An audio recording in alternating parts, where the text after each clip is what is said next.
start. We all know what happened. The recap is the brothel got attacked.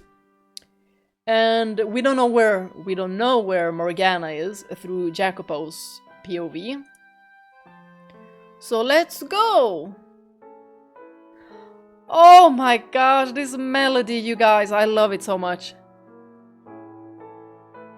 Y'all, listen to this. Oh!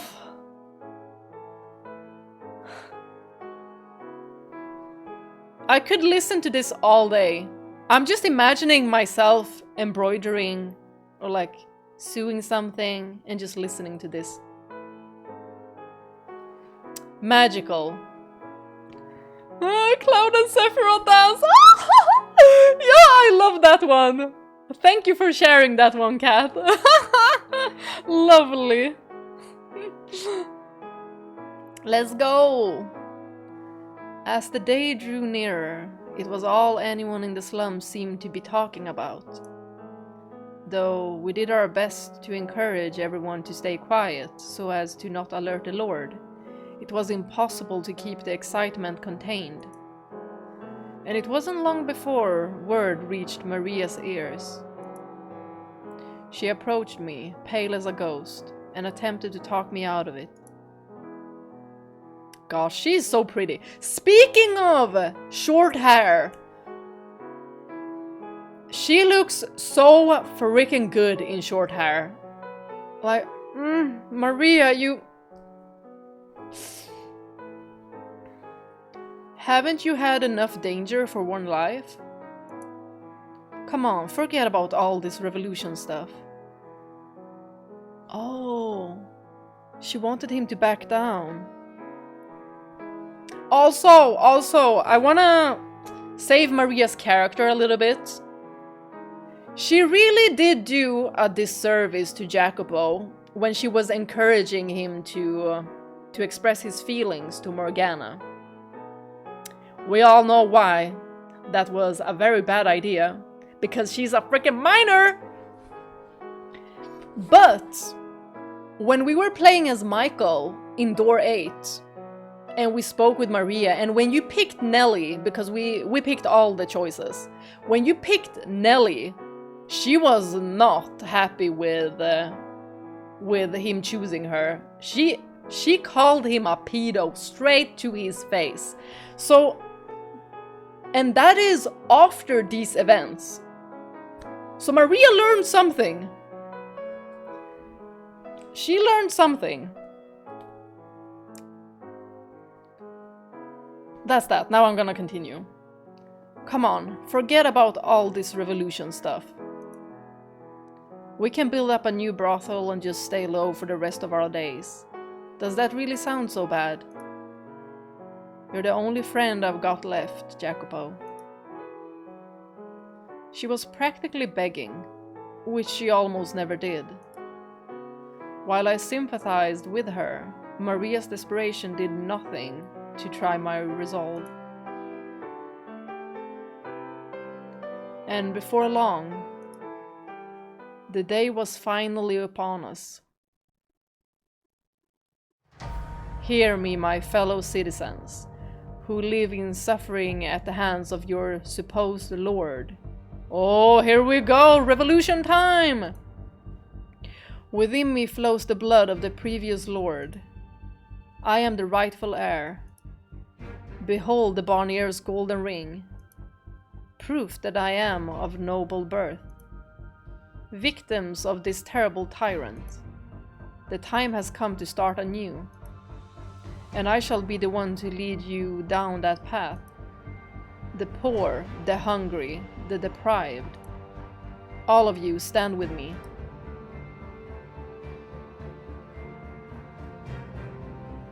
Before we commenced our strike on the Lord's Manor, I gave a little speech in the city square. Not because we actually needed them to take up arms and fight with us, but because we needed to make a public proclamation of our position before overthrowing the Lord. They needed to know we were not merely opponents of the Lord, but proponents of the common man. that we had a legitimate cause and a legitimate claim to power. If we were to leave them in the dark, it would only sow confusion and unrest when word of the Lord's death came out. They had to see us as their liberators, not a greater evil swooping in to squash a lesser one. The Lord had been squeezing everything he could out of them for years, sucking them dry, so I didn't expect anyone to actually have the willpower to join us. The important thing was that they knew who I was. But I had underestimated them. A slow trickle of people stood to join us, and by the time we were at the city's edge, we had accumulated dozens of additional men, transforming our little uprising into something of a much greater scale. The people had been waiting, day in and day out, for someone to take up their banner and lead the way. It didn't matter that the one holding the banner did so under false pretenses.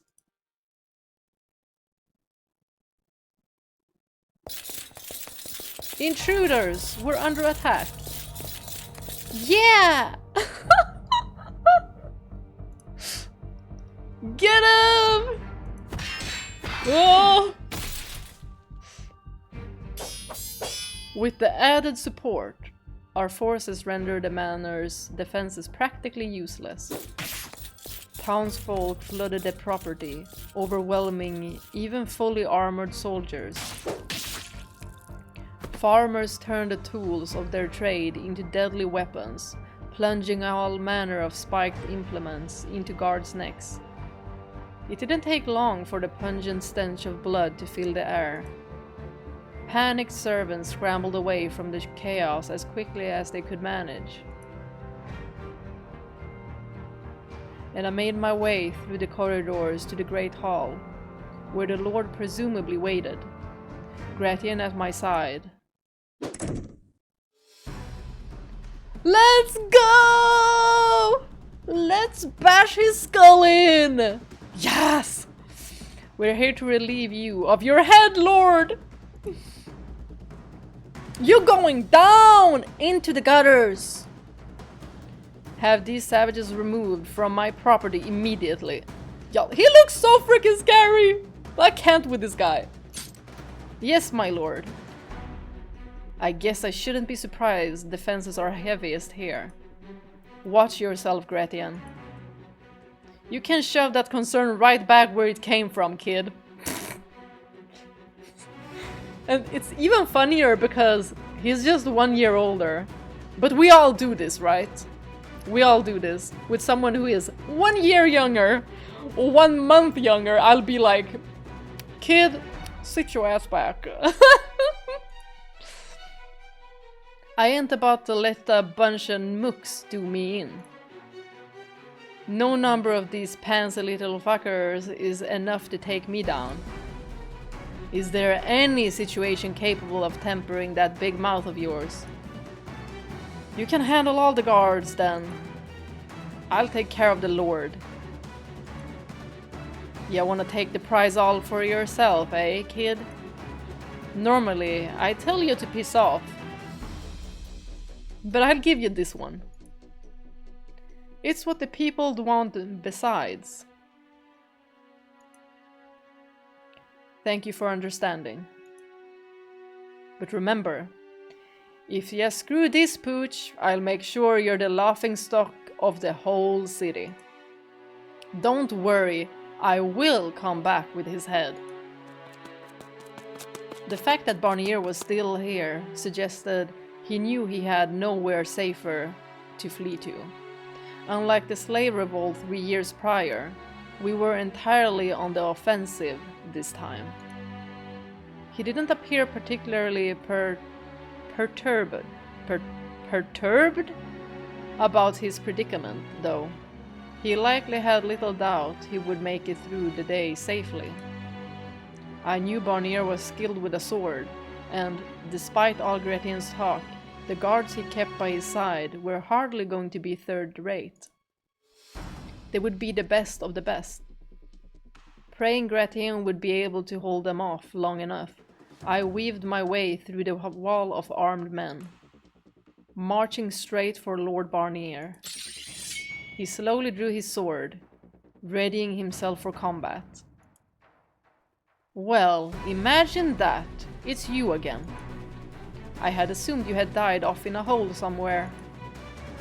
Hate to disappoint you, but staying alive's one of my few talents. How fitting for a filthy maggot. Well, I hope you're ready to be devoured by that very maggot.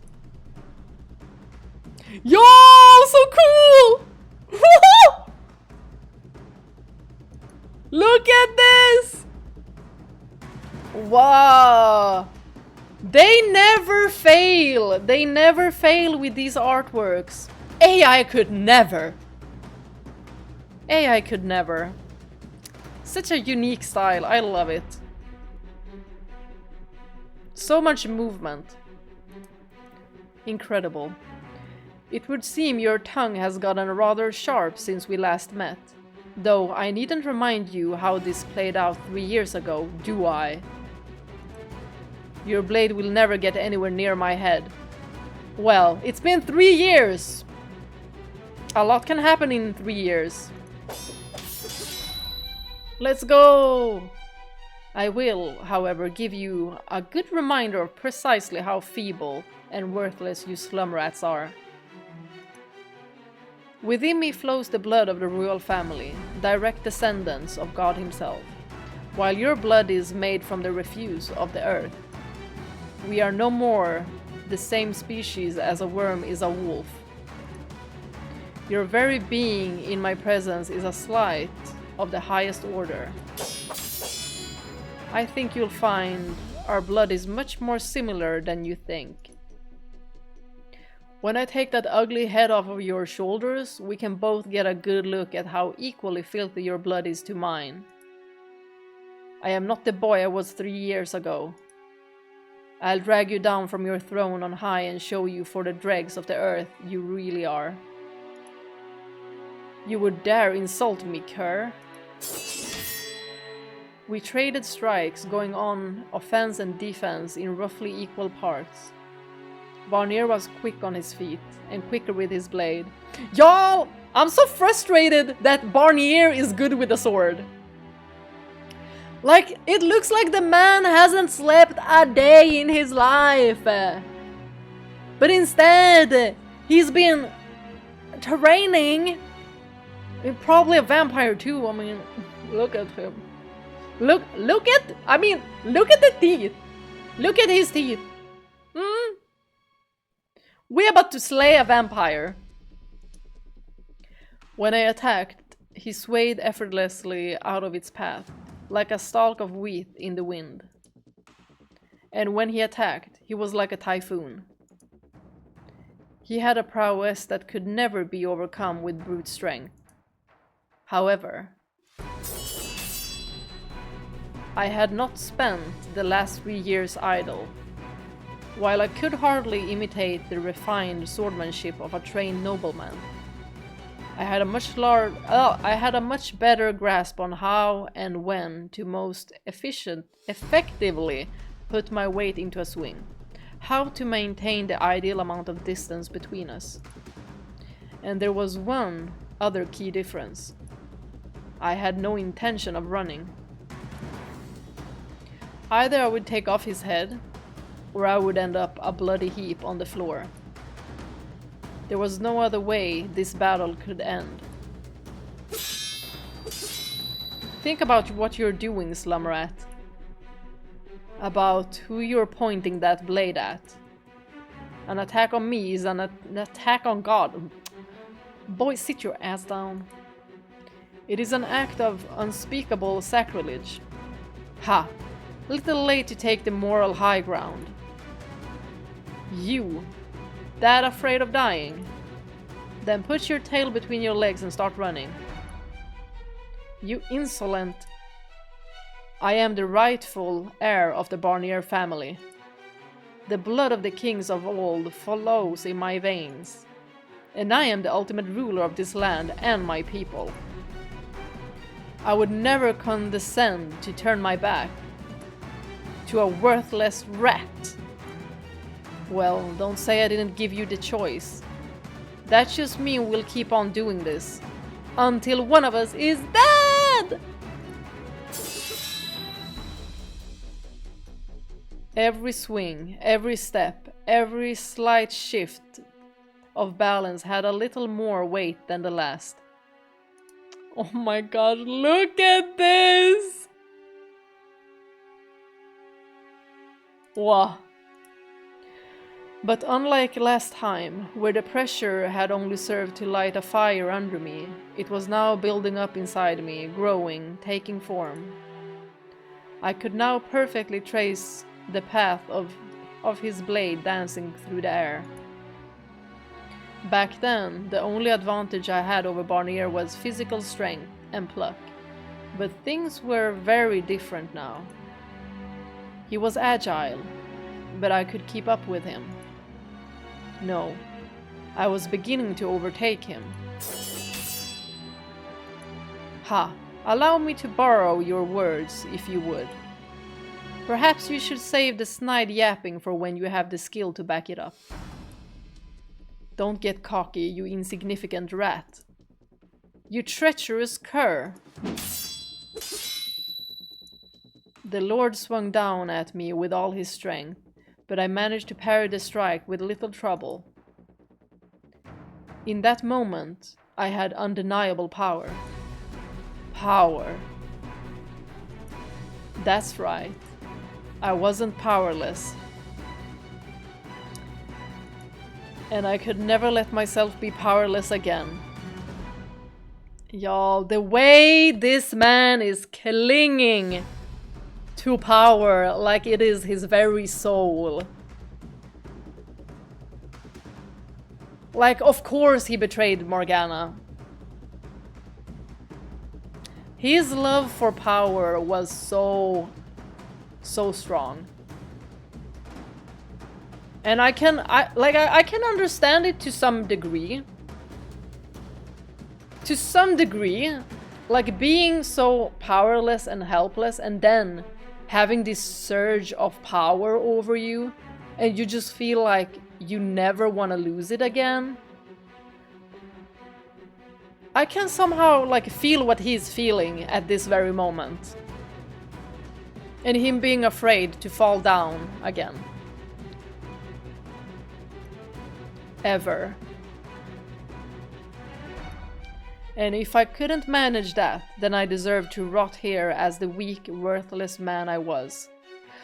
So basically, it's like he's leaving the weak side of him here and like being born anew into the new man he becomes. And that is the Lord. He takes that role instead. I had a chance, here and now, to take out not only the Lord, but the me of old as well! The helpless, impotent boy who couldn't even protect the ones he loved. Yes, yes, yes, yes, yes, this is what... I was saying this. That's exactly what I'll do. I'll show you that I'm not who I used to be. That I'm not that sniveling little boy from 3 years ago. Before long, Barnier was coming up against the far wall. You impudent worm! We were both breathing hard, dripping with sweat. The air seemed to waver like there was a fire burning between us. A fire fueled by our own souls. And that heat extended to the entire hall, in staunch defiance of the cold winter sitting beyond the walls. Perhaps the room had transformed into one of the halls of hell itself. Where's your god now, huh? Oh, you struggling now. It's time to end this. Your time on this earth has come to an end, Barnier. I readjusted my grip on my sword, repositioned my feet on the hard floor. lining everything up for my final strike, and then threw a little extra fuel on the fire before breaking into a dash.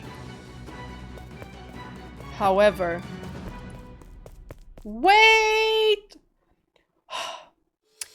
Who is disturbing? Y'all! Who?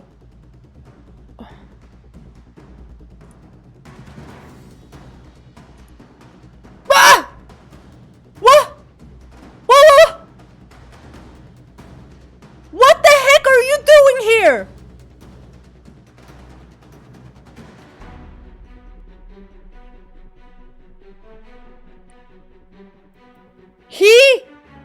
He kidnapped her. But why is she wanting to stop us? Ceren? The last person I expected to see stood there, between me and the Lord. Oh hell no! Oh hell no! Don't tell me you have a connection to Barnier! Ceren! Why? Bringing me to an emergency stop just moments before I would have taken off his head. Ceren? But because I had been running at full speed, I staggered, almost tripping before catching my balance. Alright, she could have been as well, if she went between. Oh my gosh.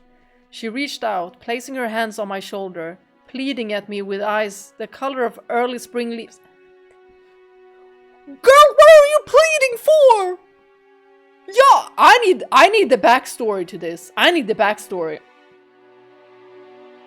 Why are you protecting this horrible, vile demon? I could see myself, aghast, reflected in those eyes. I shouldn't have stopped. I shouldn't have hesitated for any reason. I should have knocked Ceren to the side and taken off Barnier's head. But a torrent of questions rained down on me, entangling me from head to toe like a spider's web. Oh, this...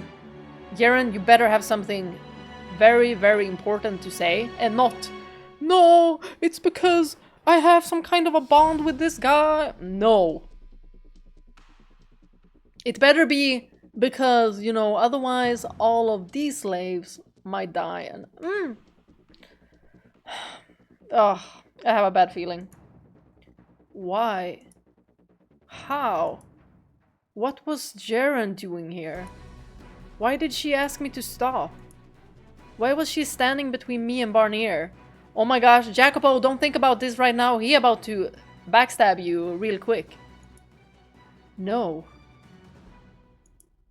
The answer hit me like a bolt of lightning. Only 4 people had survived the raid on the brothel. But we had prepared a safe room underground in case of emergency, and the stairs down were hidden beneath the floorboards. Y'all! Y'all! Do not tell me! Was she some kind of a decoy? A spy for him? No! No! Or am I jumping to conclusions? Yet Maria had said they were found quickly and most of the girls taken captive. Ceren, you didn't. Oh! Oh no, I feel so betrayed. No! No, no, no! Not Ceren! No! Oh, this is horrible! This is horrible! What is the purpose? The attack had been well organized and large scale. Could the aroma of the herbs, which was strong enough to be smelled outside, have been some kind of signal? How could you? How could you betray us? What came out of my mouth was not words, though, but a pained, visceral wail.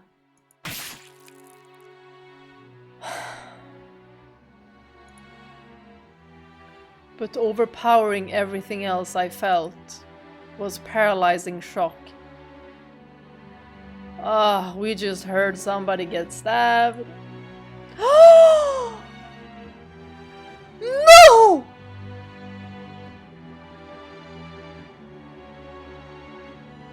Joel! He stabbed her!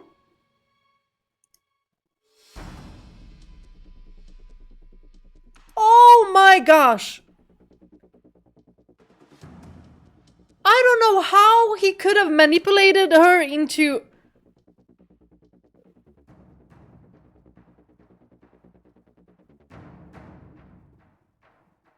Oh, this vile man. Oh my gosh.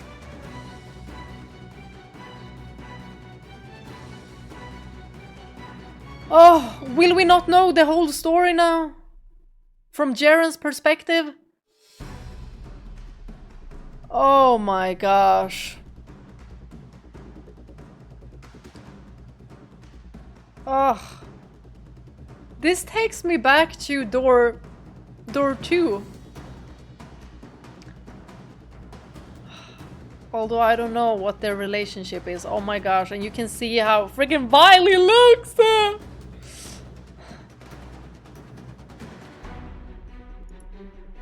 The blade sticking out of Ceren's chest pierced my breast. Our blood flowed down opposite ends of the silver edge, melding into a single stream. Y'all. Barnier, you vile man. To be able to get to Jacopo, he just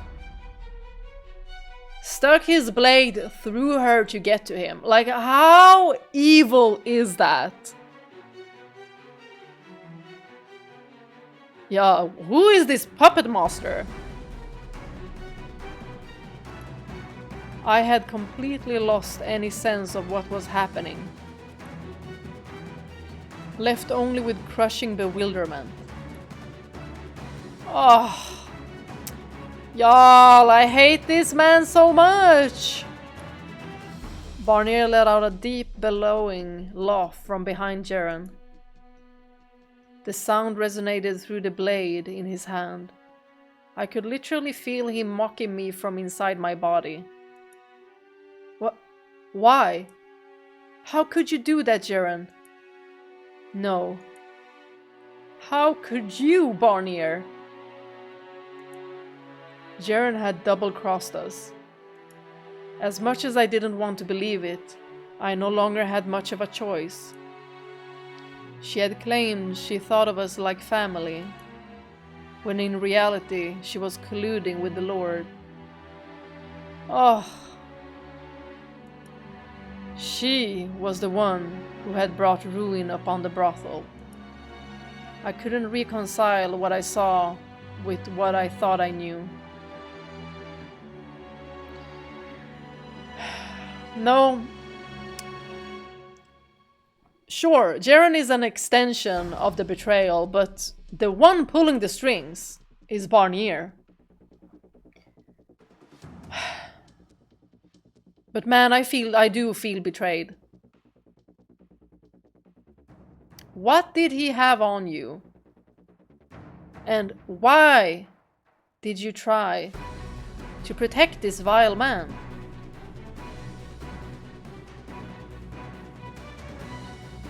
What kind of a groomer is this man? I couldn't forgive that kind of betrayal, and I couldn't even begin to comprehend Barnier's actions. How can you hide behind her when she stood up for you? How can you so readily cast her aside? I need this story. I need a background. She saved your life. How could you do this to her? And he just here laughing about it. I hope your head falls off. What are you laughing at? Look at the girl. Look at her face.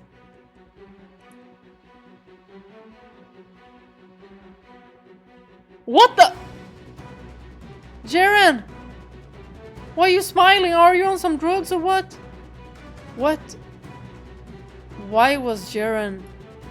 How could she possibly smile about any of this? What was going through her mind? Oh, there could be a lot of possibilities. Like, also, I want it to be because she's free from his grip at last or something. But then again, oh no! Had she gone mad? But she's also been betrayed by Barnier. If they had some kind of a relationship, Barnier also betrayed her.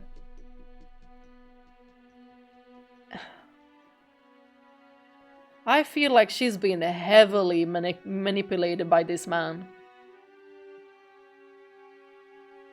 I mean, he's also way older than her. She seemed to me like a teenager. I don't know, did they even tell us about her age? I'd never seen her like... Wait. Yes. I did. I knew that smile. All too well. When the realization struck, an almost painful chill crawled up my spine. Ceren was always smiling.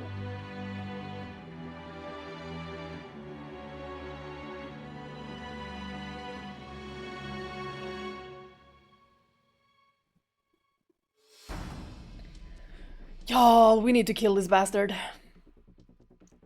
5 minutes ago we would have. She could break the ice with anyone in no time. She brought laughter wherever she went. She was endlessly cheerful and sincere to a fault. She has similarities to Pauline. Flashes of our time together rushed through my head, my mind. She was... Presumably you're thinking the girl's gone mad, but that isn't quite right. No. She's been mad all along. What? Could anyone in their right mind keep smiling after seeing their parents murdered and being sold off? Y'all, I knew it. I knew she was just trying to suppress all her trauma with this, like, facade. Because everything just felt so like, this happened, then that happened, life went on. Because every time she told us, it was like she was keeping chunks of it out. Because she had not been dealing with her own trauma. And she just thought that having a positive mindset and smiling would erase all of it.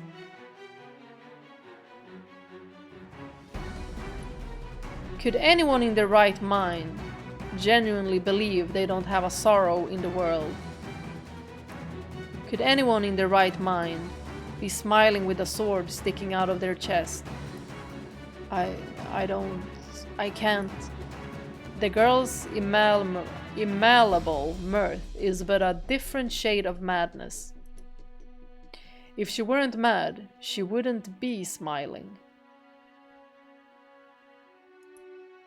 Ceren lacks the capacity to comprehend negative emotions. And how do you know this? I need the backstory of these two. I need the backstory. They better not rob us from it. I mean, the writing in Fata Morgana has been 10 out of 10. So I'm thinking that we will absolutely know. Ceren lacks the capacity to comprehend negative emotions. That's it. She's just been bottled up. Like all of those negative emotions, she's just been like, oh, let's put these in a bottle, those in a bottle. I'm just gonna keep on smiling and acting like nothing bad is happening in life. But it catches up. She really needed someone.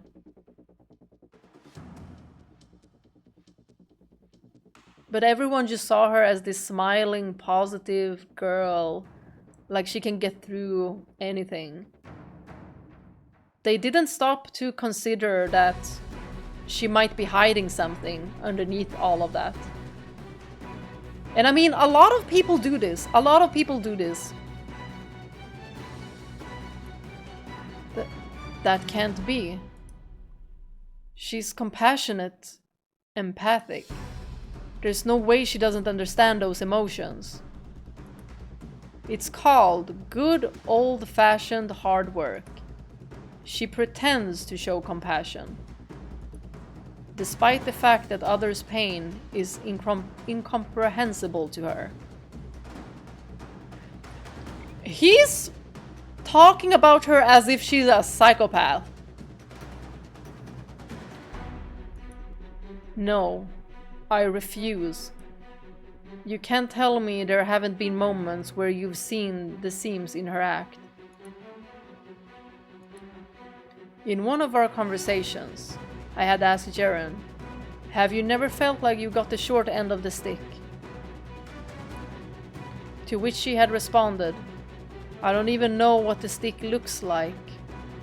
Never mind which end is the short one.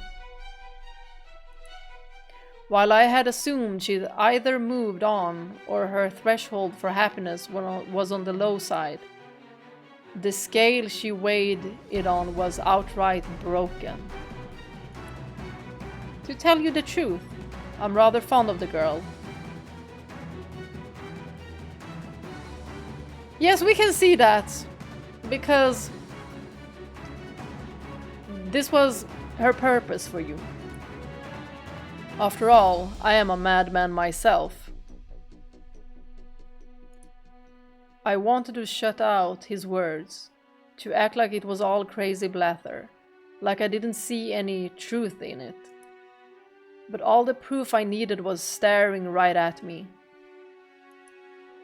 Ceren was smiling, as bright and as genuine as ever. The same smile she always showed us. As blood streamed down the blade in my chest, and still I couldn't believe it. Still I couldn't accept that she had chosen this man over us. You said you thought of us like family, Ceren. What happened to that? What happened to all our time together? You would throw it all away for him? Jackie, remember what I said? Excuse me? That I had my eye on someone? No! She didn't mean Barnier, girl! Y'all, this freaking groomer.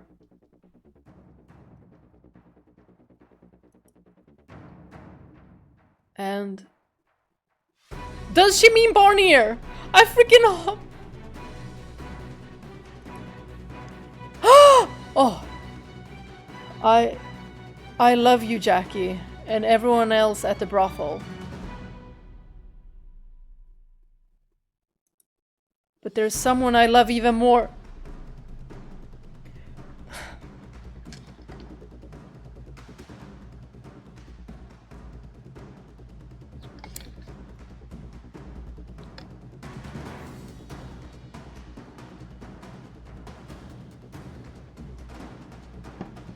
Wow! I hate him even more. He really did manipulate her. My goodness, I need more water. And a bathroom break. This poor girl! Okay, she betrayed us, but also...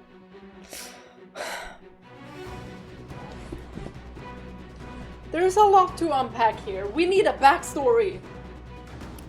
I got inspired. Oh my god, this poor girl. But there's someone I love even more. You know, I'm not the cleverest girl. I can only see what's right in front of me.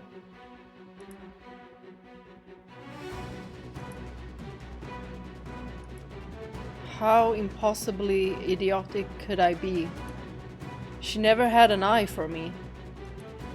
Her heart had always belonged to Barnier. I was being presumptuous when I assumed she was talking about me at the festival. Why him, though? Why this man of all people? I about fell to my knees, but I managed to hold my balance long enough to stagger back. When the tip of Barnier's blade slipped from my chest, the blood it had been holding in seemed to rush out all at once. And with it went everything I was feeling. Ha ha ha ha ha ha ha ha ha ha. I'm mad, I can't even do his laugh right. Some revolution this turned out to be, a rat. As a parting gift, I let you in on a little something. The girl was my pawn from the very beginning. An informant sent to keep me apprised of anything that might spark opposition. If someone's amassing wealth illegitimately, I have them killed, or forced to surrender all their assets to me. She was just being used. She had been molded by him. Literally. It's like she was just, you know, walking around like an empty, smiling shell. And he took advantage of that.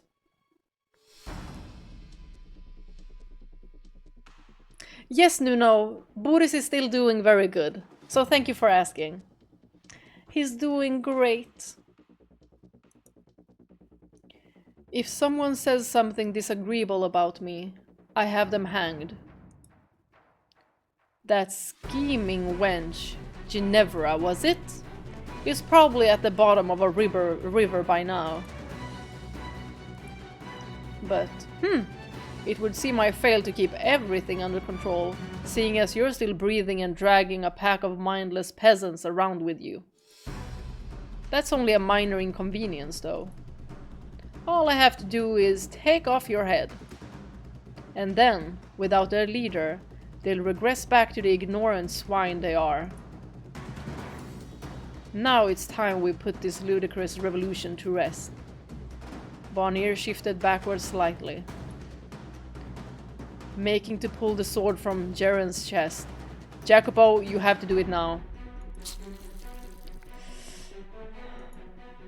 She moaned, the sound a mixture of agony and ecstasy.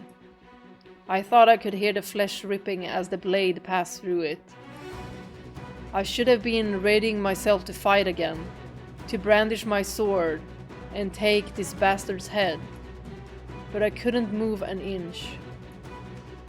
Everything seemed to grow distant.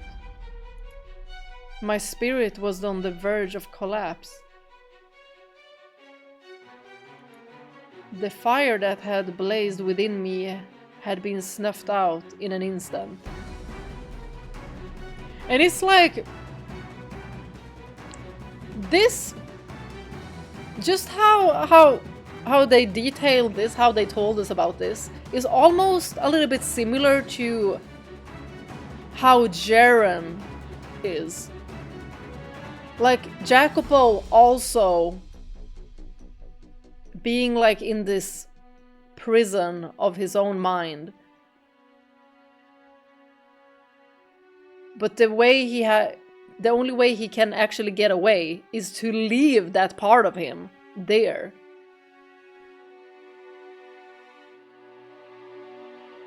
So he has to be the same as Barnier to get through this, is what I'm thinking. Countless memories crumbled before my eyes. The word death flashed through my mind, but it brought with it no fear, only vast hopelessness. Don't you... But at the last of my will threatened to slip from my grasp, I heard a voice. Remember what I said. What? That I want to be together with you forever.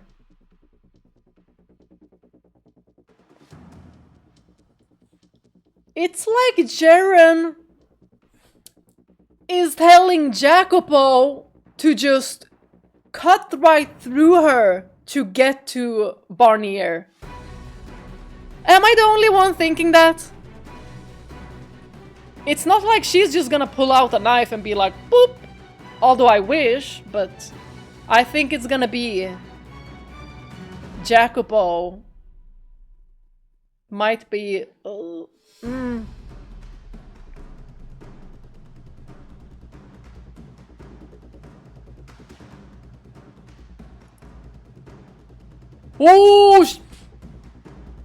Oh, she holding the sword!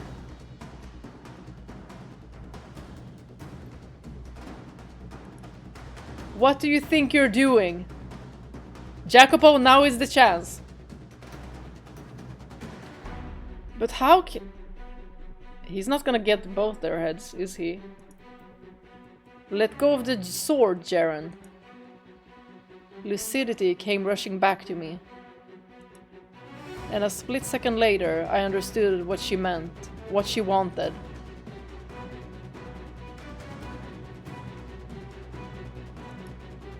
I didn't give myself a chance to consider where that road might lead. If I wanted to walk down it, if I would come to regret the decision, or if it was the right thing to do. Y'all, what he's about to do now feels like he left his old self right here. There was no time to think, only act. I couldn't let this opportunity go, so I shut everything out. My mind, my looming conscience, my sense of right and wrong, my heart. Yep, okay, y'all, this is the moment when he turns into the Lord. I shoved aside every possible distraction. I rekindled the near-extinguished fire of my rage. Let out a visceral howl.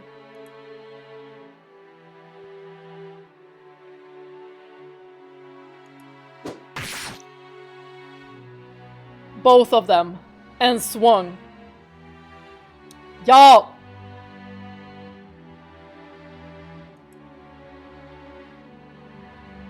Brutal! At least it was just half a second! I could feel the impact in my arms as the blade tore through flesh and bone. Ceren's lifeless body dropped to the floor with a thud.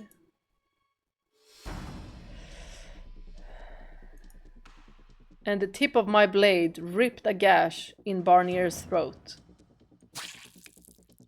A geyser of blood erupted from his neck. How do you say that? Geyser? Geyser? He bent over, writhing in agony, and staggered back a few steps before his legs gave out and he dropped to his knees.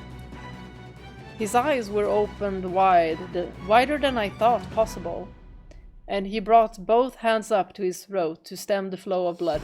I can't even imagine how big his eyes are, if they're wider than we thought possible. I think they're about to just bloop. But it did little to help, the crimson stream seeping through the gaps in his fingers. With each beat of his heart, the flow surged, sending up strays of lifeblood. Impossible.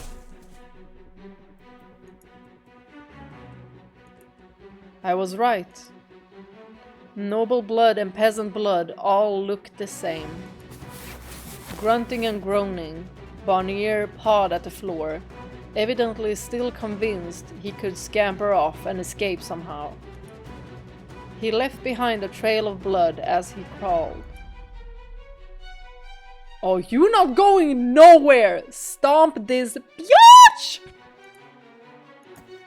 It was, by all rights, over. However, there was still one last thing to take care of. I marched over to the Lord and placed my foot on his back, slamming him down into the ground. Do us all a favor! I'm not leaving without your head.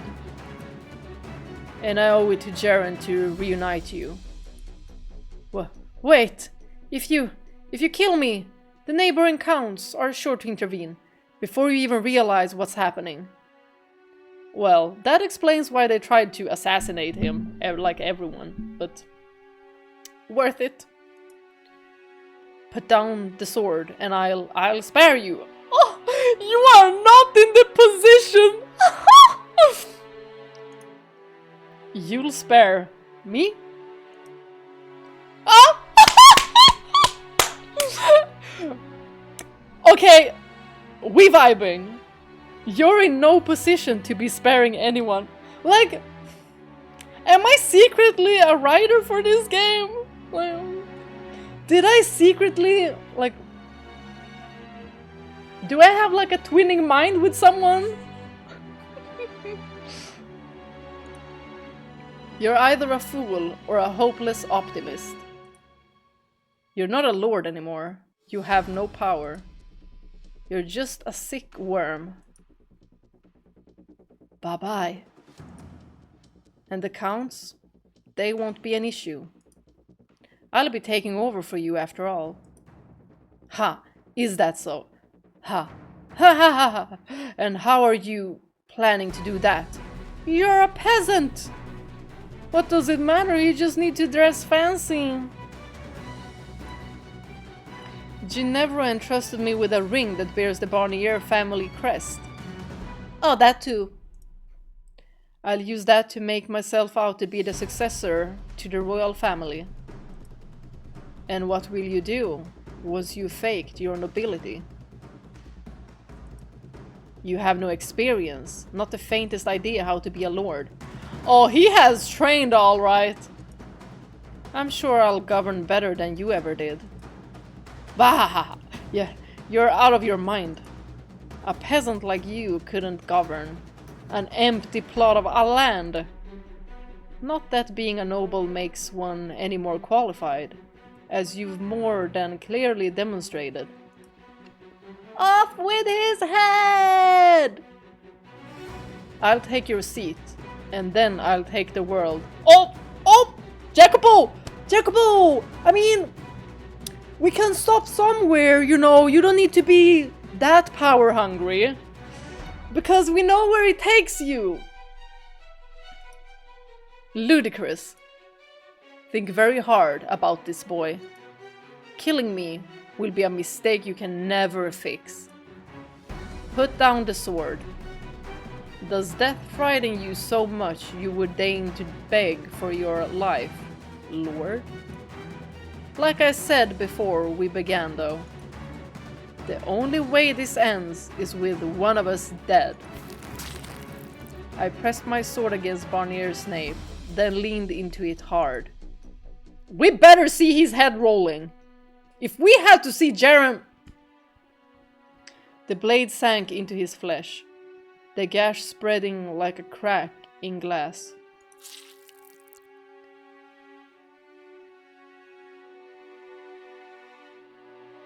Die! Screams of agony echoed through the hall. All the blood in his body seemed to be trying to escape through the gaping hole, creating an ever-growing pool of red around us. Before long, you too will be driven to madness.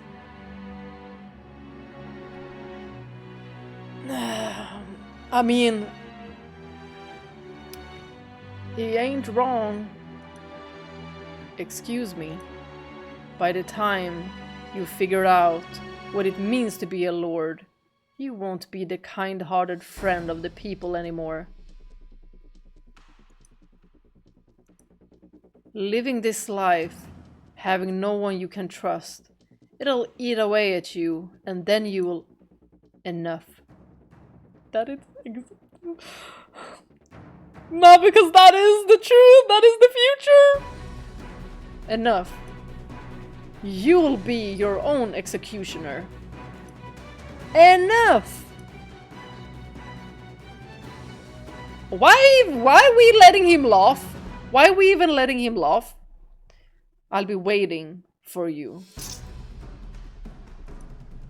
Down in hell. Ah! Ah! I digress! I take it back! Oh, I don't want to see... Ew.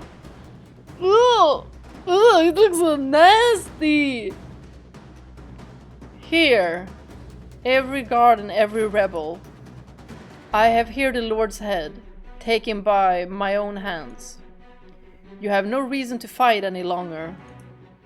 Put down your arms, all of you, and seize this meaningless battle. Our revolution has come to pass. Oh! Thank goodness we don't have to see his ugly mug. In less than a day's time, the Lord's manor had fallen. And by the time it was all over, it felt almost underwhelming how completely and utterly we had conquered them. Men cheered and shouted in celebration. Others borrowed suits of armor and pretended to be knights. A fire of a different color filled the manor's walls. They believed that, with the Lord's death, everything would suddenly be better for everyone. That nobody would have to suffer anymore. That they would all be happy and live perfectly fulfilling lives. They had no logical reason to believe as such, yet no one seemed to doubt it in the slightest. Everyone seemed to have forgotten that enacting change required work, and there was still much of that to be done. The entire rest of the day, the men partied and celebrated, paying no heed to the corpses strewn about the property. Even the injured joined in. Nothing could stand in the way of their merrymaking.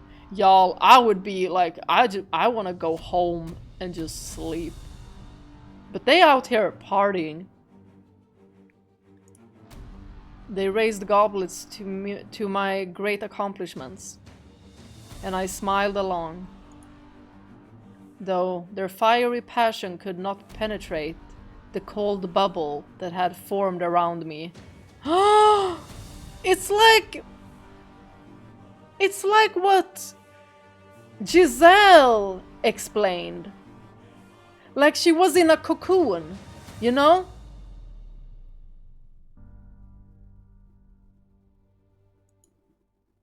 The only real fervor I had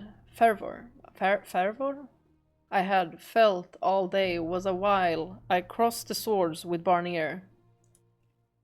Now my head was surprisingly clear. Perhaps clear wasn't quite right. It was stagnant. I felt as though I were suspended in a dark sludge. Barnier's dying words hovered around me. And they will haunt you. By the time I figured out what it meant to be a lord, I wouldn't be the kind-hearted friend of the people anymore, he had said. that I would have no one to trust. That it would eat away at me, drive me mad, and then I would be my own executioner.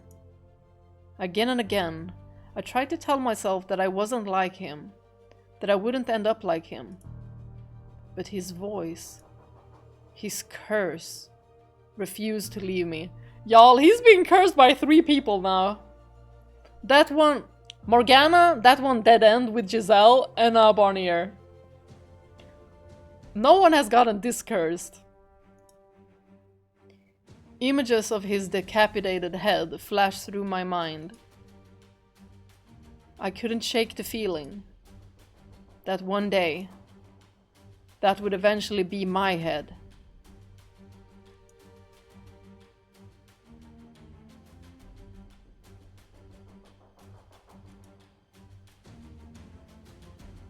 Well, there you are, kid.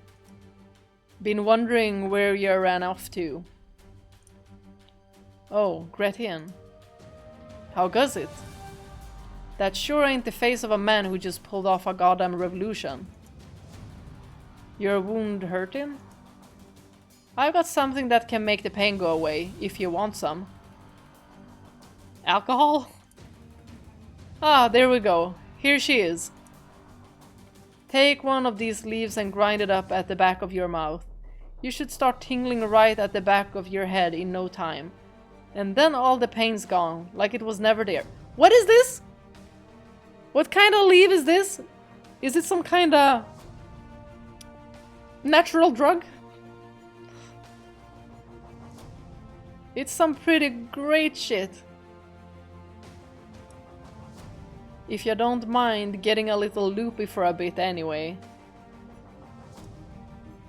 But after all that, it ain't like you're gonna need to think straight for a while, so what do you say, take a few?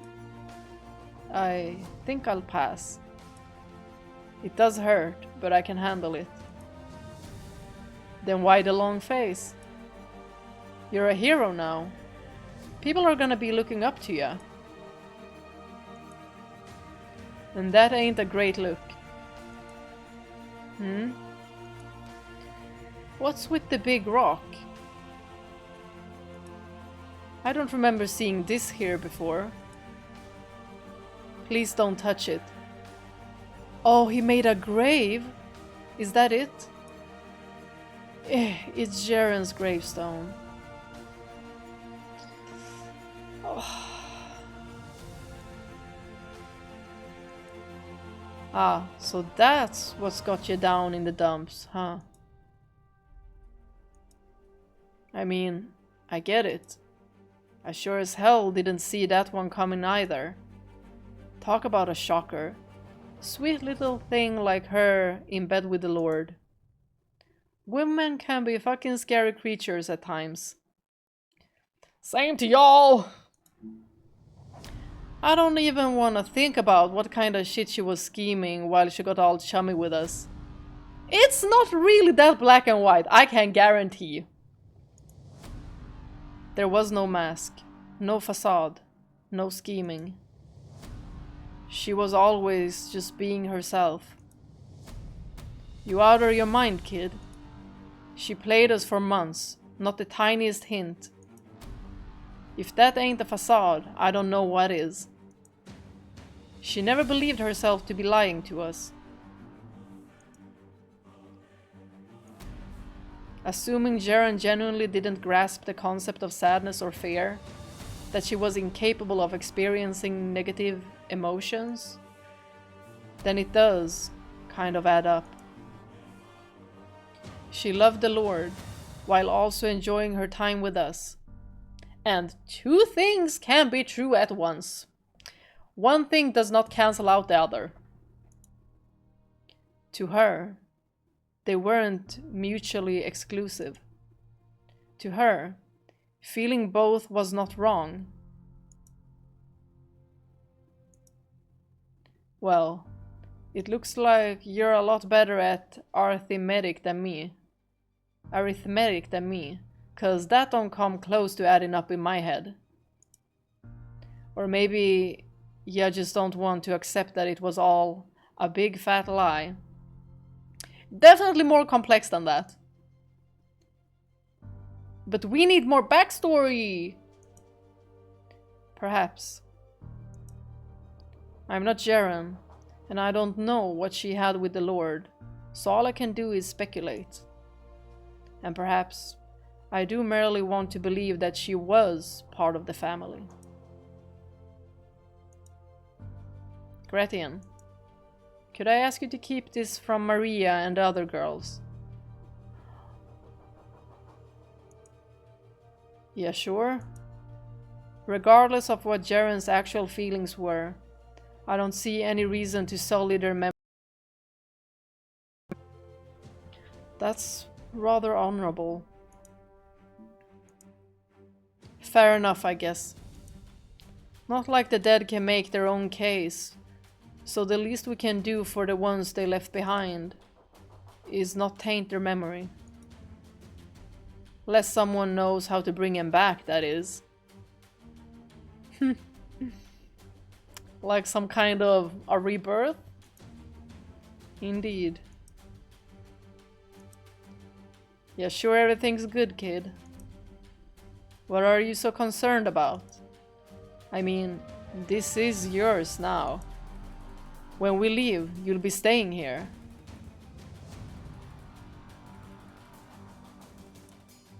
That's gonna be very lonely. And I just want to make sure you're really up for it. If you want, I could take your place. Pardon? If you think being in charge will be too much to handle, I'd gladly take it off your shoulders. Hell, we both know I'm more of a fighter than you. I could have taken Barnier out without him getting so much as a scratch on me. What do you say? I'll do it. Don't be stupid. The whole city would be savages by year's end if you were in charge. Hey, just offering you a way out, kid. It's my burden to bear, and I have no intention of passing it off. I'll have myself back in order by tomorrow. Well, if you say so. But don't forget, you're in this for the long haul. Don't worry, I can handle it. So, do you have any specific plans moving forward? The woman you were conspiring with, Ginevra, was it? They offed her, didn't they? She was hardly the only noble hoping to see Barnier overthrown. I'll have to start by building up a solid foundation of supporters among the nobility. Do we really need the Dick Squad on our side, though? Why don't we just cut ourselves off from all that crap and start our own country? A place just for us. No royalty or nobility to rob us blind. Just our city.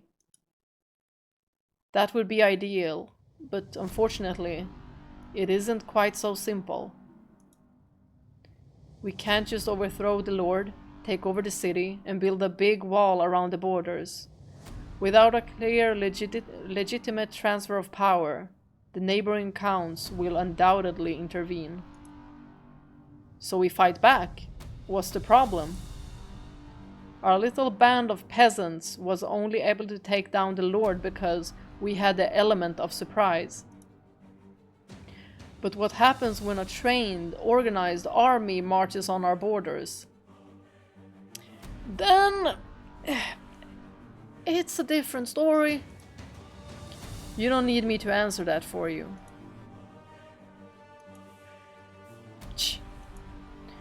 This world's kind of a massive bitch, huh? But it's a hell of a lot better than having old Barnier in power, I guess. You'll change things for the better, though, won't ya? You have my word. Great. So, Jacopo, I know we'll be parting ways here soon and all, but I want you to know, I'll never forget this day. We crashed the gates of hell together and made the devil our bitch. It don't matter how far apart we are. Nothing will change what we've been through. So let's make this city into the best damn city around. You from the top, me from the bottom. Yes, let's. It's a great comfort to know I have you down there. I have a good deal of trust in you. I won't disappoint you, kid. And don't you ever hesitate to give me a shout if you need something. When we first met, I kinda wanted to throw you off a cliff, and you still rub me the wrong way sometimes. But I also consider you one hell of a partner. And I mean that. We risked our lives for each other. Brothers in arms. I thank you.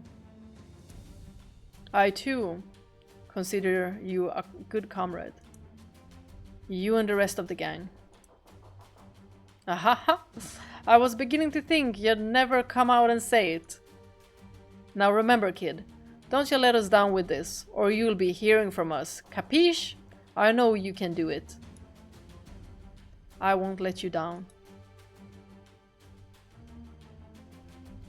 It'll all go fine. I have allies. Friends I can count on. With their help, I can change things for the better. I can believe in myself. I can do this. I have no reason to think otherwise. I can just figure out how it's gonna be. Like, those words that Barnier had said to him before he died, they're just gonna be echoing inside of his head for the entirety of his life. This fluttering in my stomach. Adrenaline is nothing to be concerned about. Oh, anxiety. Anxiety, adrenaline. When that faded night came to an end, the vast bright blue sky of morning greeted me. I looked up at the sky, standing in a manner that still reeked of blood, and Morgana filled my thoughts. If she were here now, what would she say to me? Congratulations?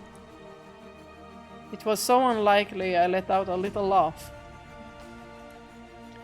She would undoubtedly criticize me for seizing power through such violent means. Her lips would twist into a scowl, and she would damn me to hell for the 1000th time.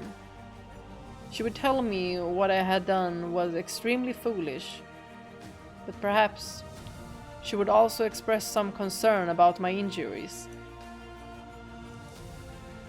That was all in my own imagination, though. She would never be at my side again.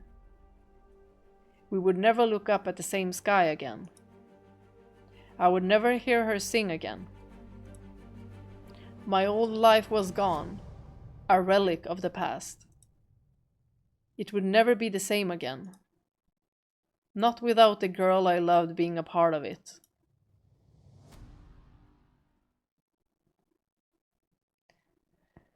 Tales of a Distant Past, the end. Why? What does that mean? Is there more parts? Recollections of an Outlaw. You're in the mood for something juicy, you say? Hate to break it to you, chum, but I ain't made of dough. I think this is so difficult to read for me. I like a nice slab of meat as much as the next bloke, but I'm barely making do as is. We all are, case you hadn't noticed. What? You're not hungry? You just want a juicy story to go with your drink? Then why didn't you just say that to begin with? Give me a sec. I think I got one you'll like. Few months back, me and bunch of other blokes went out on a raid. This puny little village. They didn't do much trade, just living off what they could grow. So no one figured we'd make out with much. Grab a little grub, plow some of the girls. Ugh, that was the best anyone was hoping for. Business as usual. We killed the guys, had some fun with the girls, then killed them too. You should have just killed yourself as well. Nothing too interesting, nothing real exciting up to that point. But that changed when I busted into this one house. There's a man, a woman, and a little girl, maybe 5 years old. Is this who I think it is? No siblings, just the girl. Real small family for a village like that. Dad comes at me to protect the girl, then Ma tries to block me away. No surprise here, I kill them both. We're getting the backstory. Couple of unarmed farmers, easy as snapping a baby's neck. That left the kid. Wasn't like she could do nothing, so I didn't have to kill her. But you know how the stupid things get? Crying like it's the end of the bloody world. So I figure I'll run her through before she starts howling on me, right? Fucking die. But get this. The kid smiled at me and said, "Where are you from, mister?" Wow, she really...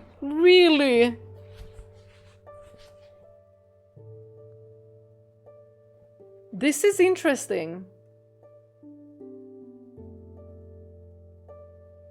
Like, was she like this since birth? That she couldn't really like handle any... Huh. Maybe, you know, social interactions were also something very difficult for her?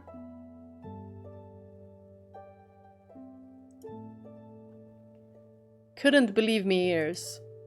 Girl, your parents were just killed. By me. And I'm coming to kill you next. He speaks very differently from Barnier. How the hell are you smiling? How the hell are those the first words out of your tiny little mouth? Creep me out, truth be told. So much so I lost all interest in killing her. So I dug around for anything worth taking, and then went on my way. But this damn kid, I tried to leave and guess what? She fucking follows me. Doesn't want revenge or nothing, just smiling like a fool. I'm a patient bloke, but this was beyond the pale. I yelled at the stupid thing. "Why the hell are you following me? Piss off." And she gives me this confused look and says, "I'm bored. Everyone else stopped moving. So I have nothing else to do.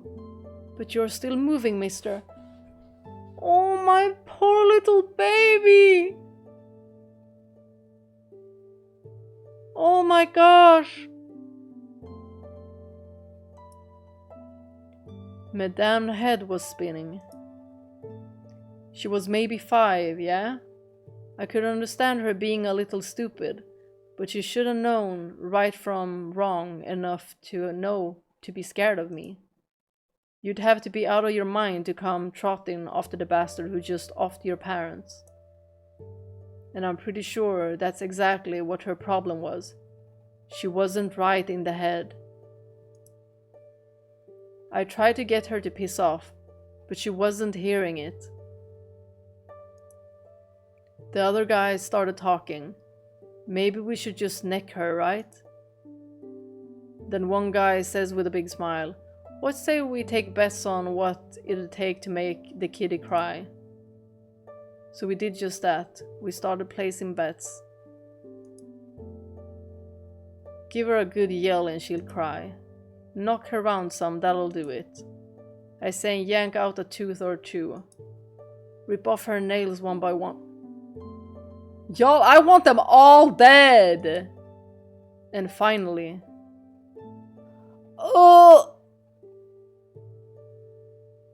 They should be tortured and hanged. We went round and did everything we could think of, our absolute worst.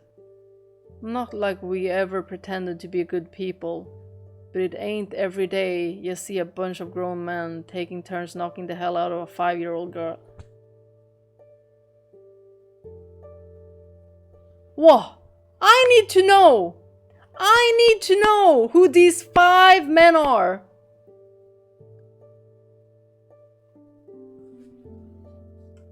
On the top of the hit list! Can it get more dark? And hell, that by itself, a good drinking story if I ever heard one. But it keeps going. She never cried. No matter what we did. Not a once. She would groan and twist her face when we hit her, so she did feel pain.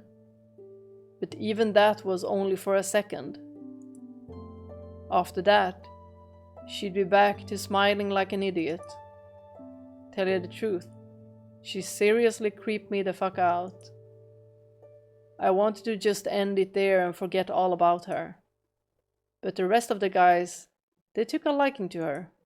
Wanted to bring her back with us. I tried to talk him out of it, but one guy, he says, "What's the big deal? Ain't like we're adopting her. We'll have some fun and when we get bored she's gone." And it's pretty damn hard to argue against that. If I kept fighting it, I'd look like I was trying to be the good guy or something. And so now, we've got this kid in the crew. First month or so, she's with us. Everyone's treating her like their plaything. But after a little bit, that starts to change.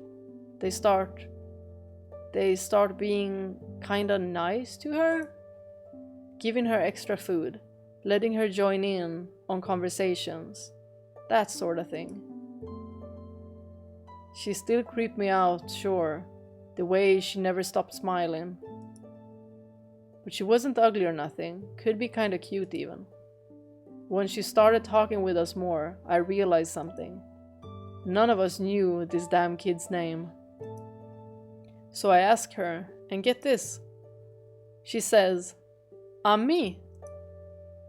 Dead fucking serious. Now, like I've been saying, the girls always never made much sense. But this was on another level. So I press her.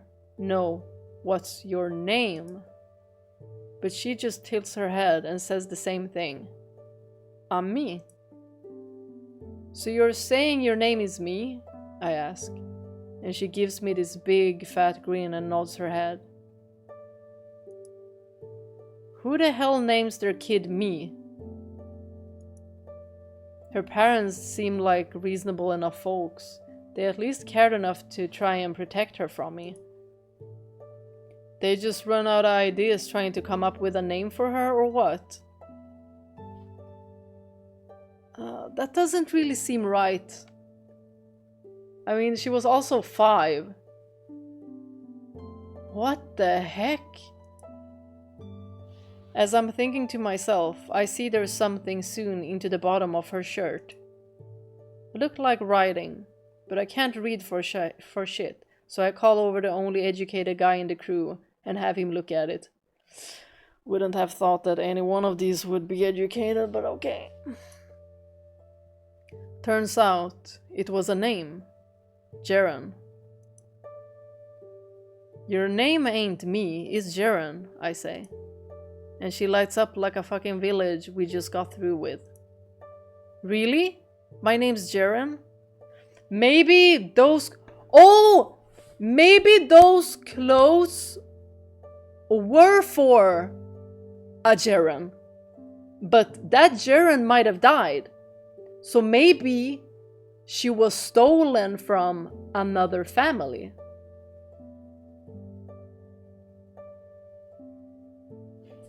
Because she feels way too detached with this name. So maybe, you know, these kid clothings were supposed to be for another kid. Like maybe the mom had like a miscarriage or something, stole a baby from like someone else in the village, and we're like, yeah, this is my baby. Because at this time, I don't know how it would be to, you know, miscarriage. There could be a lot of stigma surrounding it. I never knew. Or is she just automatically erasing everything that is happening to her because she just cannot handle any feelings? And she's like acting them out as she thinks they should be. But she can only do the happy one? We'll have to continue. This is interesting. I let out the biggest sigh of my life and say to her, "You're the dumbest broad I ever known." About a month after we picked the girl up, we had a bit of trouble. There's this chubby bloke by the name of Marcus, and he starts getting this thing for her, yeah? I ain't want to get on a guy about what gets his rocks off, but a fire... What the hell? Why? Why is there so many? Like, get off these kids! What the frick? That just ain't right. I don't want to hear it from you either. Marcus was kinda slow in the head, always at the back of the pack, and mostly useless when we went out on jobs. Only reason we kept him round was cause he made a good pack mule. He was annoying as all hell besides. Always saluting and saying aye aye, like he thought we were a bunch of pirates or something. And he called everyone boss, cause apparently that was the only form of respect he knew. Day after day, aye aye boss, and I'm on it boss, and let me massage your back boss, was enough to drive a man mad. And cause he was the first one to talk to her, Ceren started imitating him. Oh, that's where she picked it up. She picks up all of these social interactions.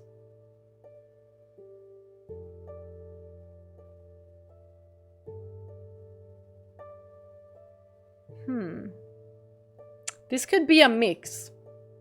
She could also be on the spectrum, but a mix with disassociation as well.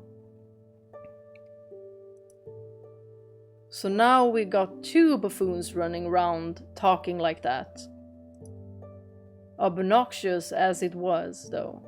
End of the day, that's all it was. But that changed when Marcus started getting real fond of the girl. Every little thing we did, he'd go around telling us to be nicer to her, yeah? But far as we saw it, compared to when we first took her in, we were treating her pretty damn well. Of course, that's all relative. A proper slave probably still got less hell from their masters than we gave the girl. But remember, we only brought her along so we could have fun. We never intended to make her part of the crew. But Marcus wasn't having any of it. Son of a bitch actually snapped at us. "You'll pay if you don't stop right now, boss." Idiot wanted a fight, so we gave him a fight. The whole lot of us beat the ever-loving hell out of him. stomped his face in so bad you couldn't even recognize the poor bastard anymore. And the way when Ceren spoke about when she was kidnapped by these men, like it wasn't even an inch of what happened. Like all she remembers was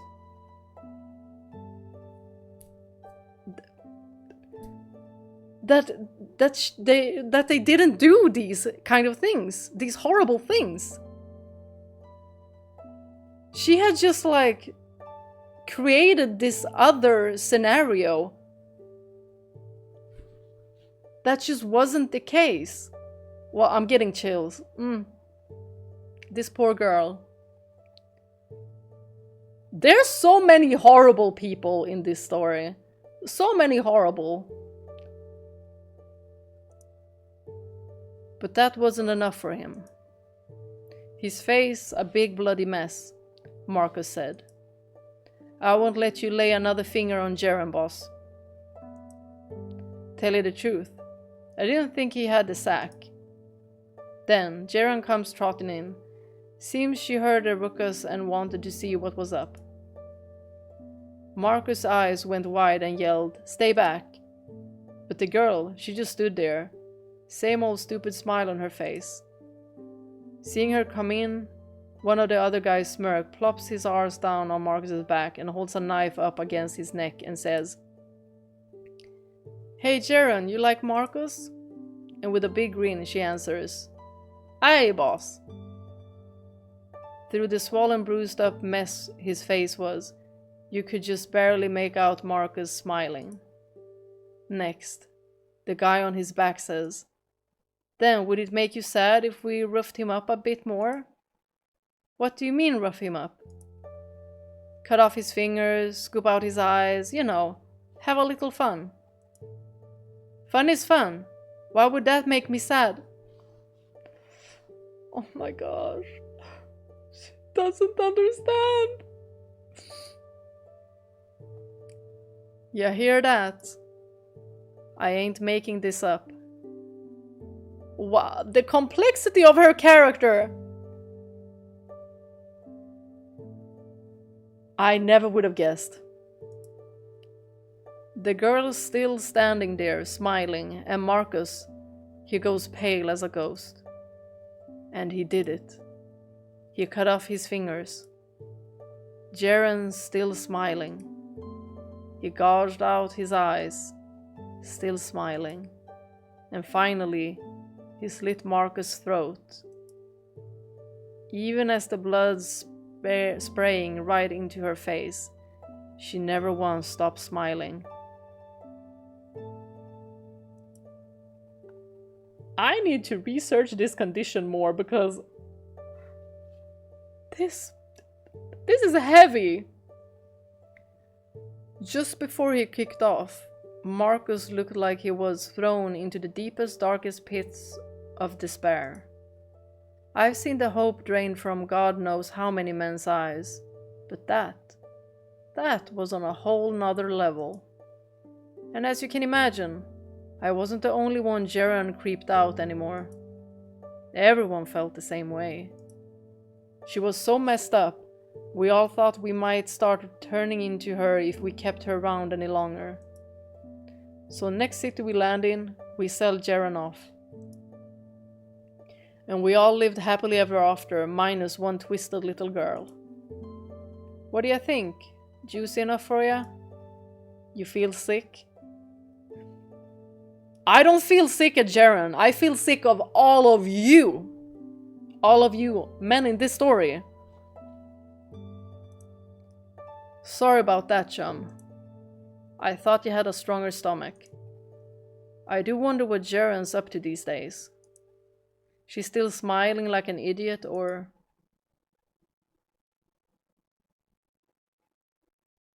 Recollections of a vassal's wife. Good day to you too, sir. Thank you so much for all your hard work. Yes, that's correct. This is where our slaves were when they were stolen, as I described when I reported it. What?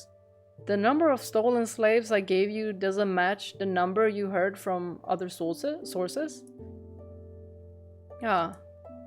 No, I had no intention of deceiving you. I simply assumed it wouldn't be a problem because I wasn't claiming we lost more than we did. Yes, I understand. I beg your pardon. I should have reported the number correctly. I will do so in the future, so please, if you would look the other way just this once. Why did I report fewer slaves were stolen? I imagine you would find that curious, yes. Why would anyone want less of their lost manpower returned to them? Indeed. It's quite simple. I did not think it would be any great loss if she were not to come back. Oh no. She was a fine worker. And she didn't cause any trouble either. You want to know about the girl? I doubt it will be of any help to your investigation, but I don't mind telling you. I warn you, it's not a terribly pleasant story, though. Very well. As you wish, sir. We purchased her when she was about 5 years old, so she'd been with us for quite some time. 8, maybe 9 years now. When we bought her, she was still too young to put to work. She was in good health, though, and always had the sweetest smile on her face.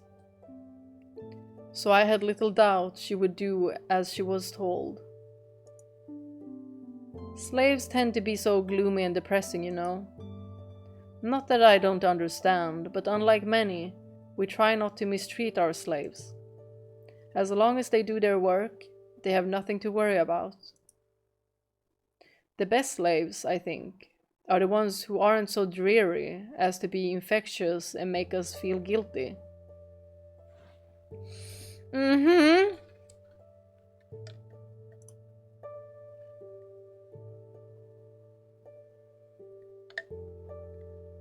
The girl's name was Ceren, and while she talked rather funny, she was as bright and cheerful as I had hoped. And she was always smiling from ear to ear.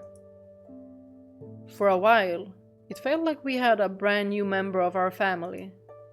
I was so taken with her I almost considered adopting her instead of keeping her as a slave. And how did I go from wanting to take her into not caring if she didn't come back? It's rather difficult to explain, to tell you the truth. Yes, that's right. She never caused any trouble. She never stole anything, and she never refused to work. Everyone was just creeped out by her.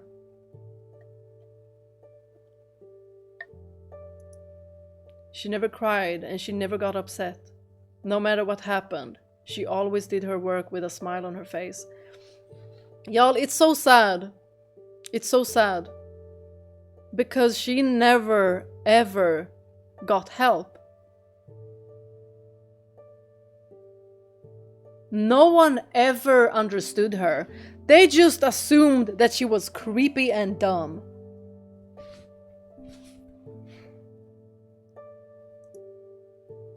That sounds like the ideal slave. Yes, you would think so.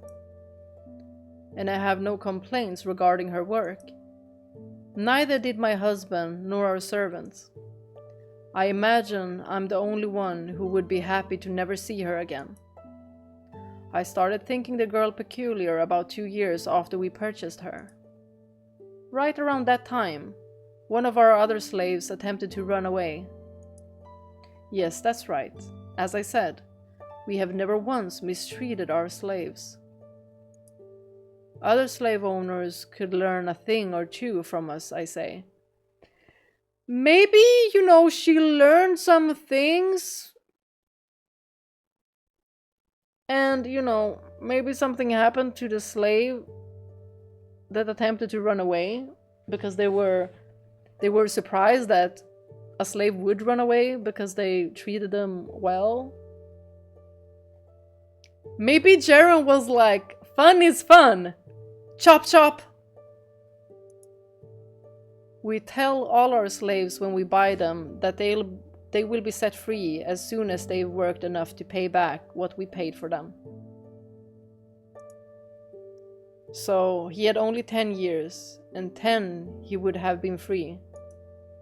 But he chose to spit in the face of our generosity, and my apologies. I've gotten off track, haven't I? The slave who ran was captured soon after. But trying to flee is one of the greatest transgressions a slave can commit against his master. As such, it was, as I'm sure you understand, necessary to punish him. No, we don't understand! But I assure you, we never mistreat. Yes, I'm sorry. Oh, you really like to push that! You really like to push that. We never mistreat. Oh, relieving your conscience, is it? So as I said, he had to be punished. My husband took a length of rope and used it as a whip, I think it's called. Oh, acting so naive, like, I don't know what this is. Is it like a leash for a dog? I don't know.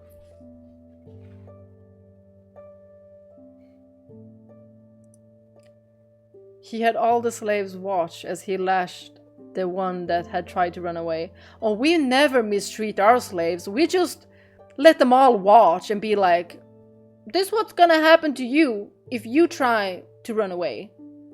Right, James? What? What?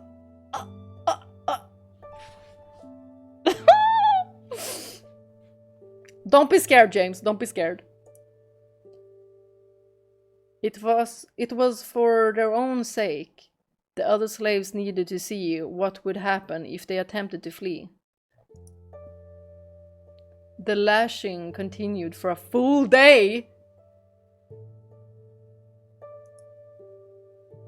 All the slaves present reacted differently. Some averted their eyes, some cried, some looked on trembling. But it was clear they were afraid, which meant the punishment had served its purpose. And then they're gonna come to, but Ceren, she was smiling. My girl doesn't understand.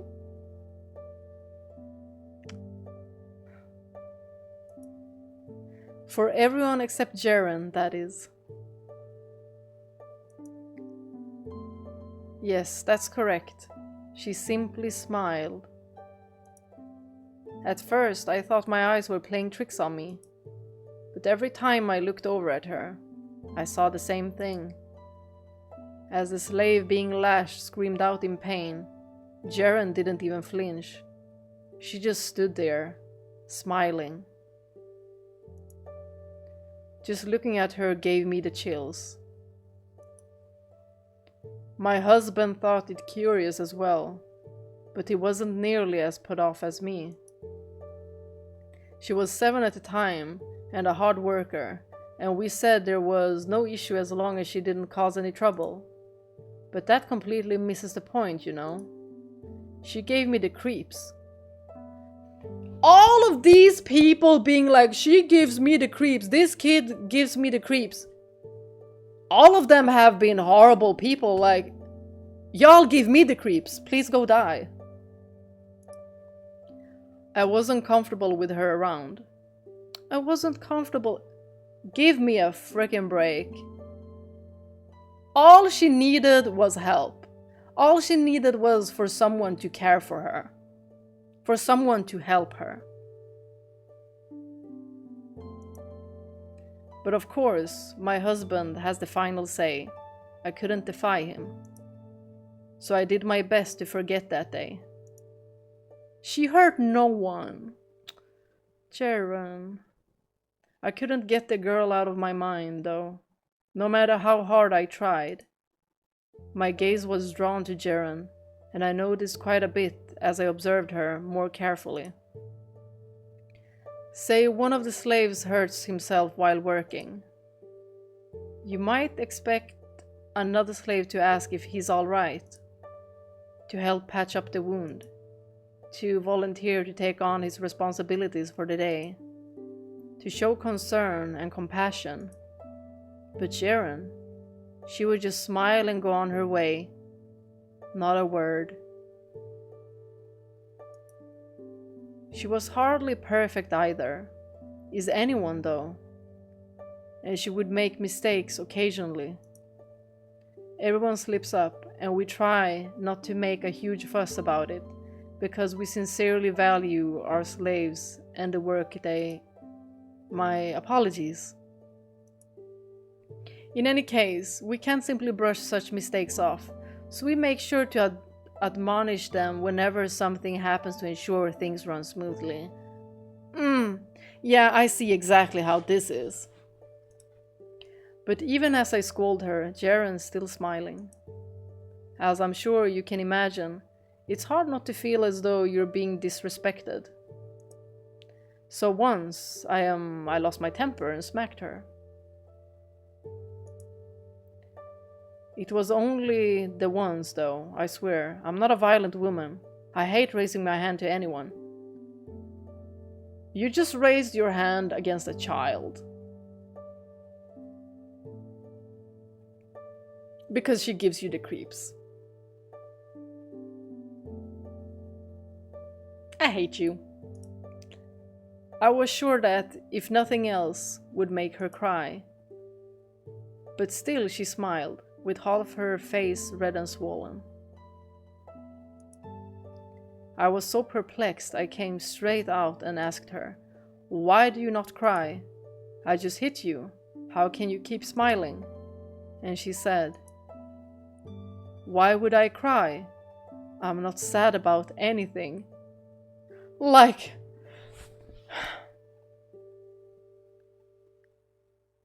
This is apathy. Pressing the issue further, I discovered she had evidently never felt bad for anyone in her life, including herself.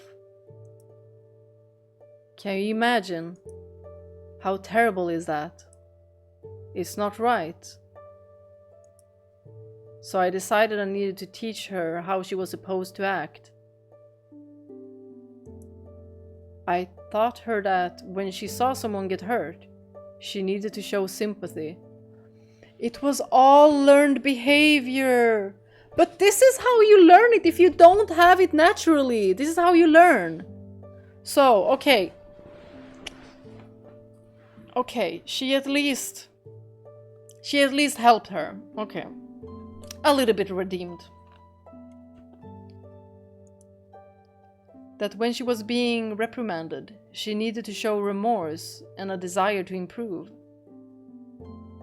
And gosh, has she been doing well with the learned behavior. Ceren listened carefully to every word I said, and before long, she started putting my teachings into practice. At first, I was relieved. Ceren was finally a regular girl. She showed concern, compassion, regret. But it was all an act. She acted sad when someone got hurt, and then she turned around and was smiling again. It never lasted more than a few moments. Emotions were but a flash, there, then gone before you realized. It wasn't normal, wasn't human. Oh, we know who's been called not human as well. Michael and also Morgana. She didn't genuinely feel sympathy. Beyond the surface, she was no different than the girl who smiled as a fellow slave was being whipped before her eyes.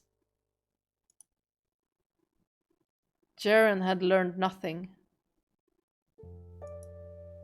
Unable to bear it anymore, I went to my husband again. She thinks that she learned nothing, but she learned the behavior. And if you are this apathic, that you do not comprehend feelings, that you do not feel, at least you can learn the behavior. So she did learn something. I mean, we saw that in the story. She showed everything of this. But does it matter that she didn't feel it? Does it make her a bad person? No. I mean, you'd be hella unlucky to be born like this.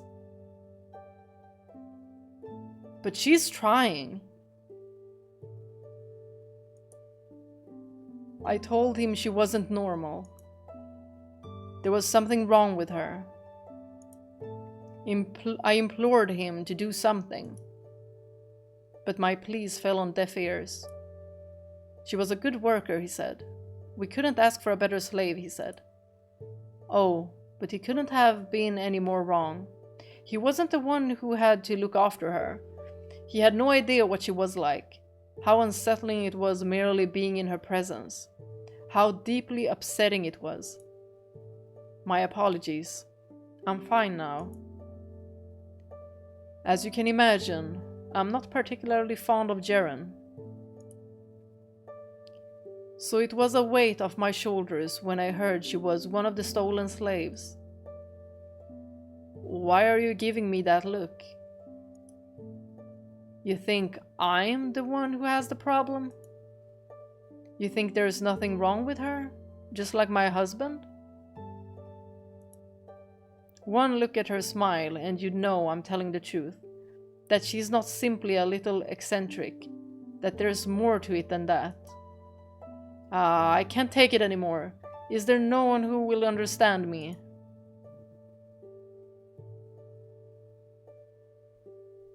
Recollections of a prostitute. Kick back for a bit, why don't you? I'm in the mood to talk. Nah, I'm not gonna charge extra. I don't bill by the hour. Oh, you never thought of me as a talkative girl. I guess that just goes to show how much I've taken to you. No, I'm not trying to butter you up, I swear. I've been thinking a lot these days about the place I last worked at. And it's really been getting me down. I can't think of anyone I want with me at times like this more than you. Did something happen there? Hey, I've been waiting for that question. It's a bit of a long story, I hope you don't mind. It makes so much sense that Ceren was never able to talk about her past. It makes so much sense why it felt so like empty. Like every time when she brought it up, when they asked her about it, it's like they could sympathize with her. But she was like, well, I'm fine.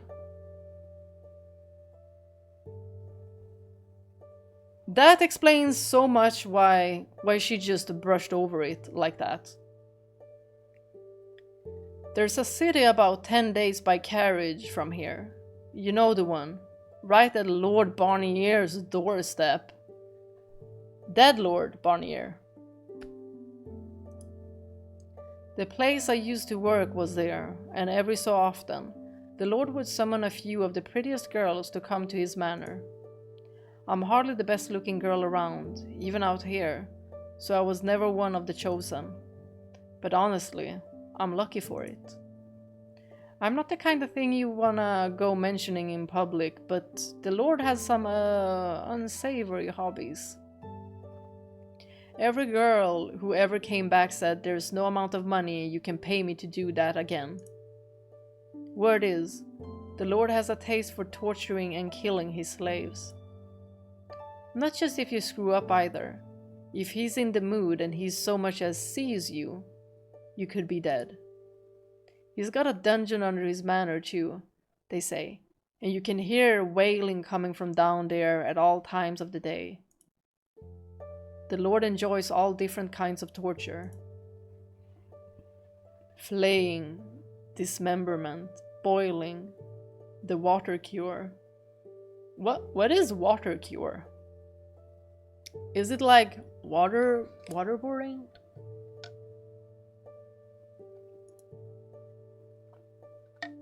Or does he just like baptize them and just keep it there for a while? That it? Is that? I'm sure he uses others, but I've only heard bits and pieces secondhand. He only ever killed the slaves though. The girls all came back in one piece. On the outside, at least. Being forced to watch people get brutally murdered did a real number on most of them. Some were so broken by the experience they couldn't work anymore. So the Lord, apparently, he hosts banquets at his manor every so often. But here's the kicker, he only invites nobles that are into the same sort of thing. He's not the only one. We're being governed by God knows how many twisted freaks. Seems like the real world. I don't even want to think about it. Anyway, something like 2 years ago, I think it was, a couple girls came back looking a good 20 years older, and they told us about one of these banquets. Most of the time is just him and his noble friends torturing slaves, but this one was different. There was a girl, maybe 10 years old, chained up naked on this makeshift altar. But here's where it gets crazy. Morgana. The girl, who they called a saint, was covered in scars head to toe.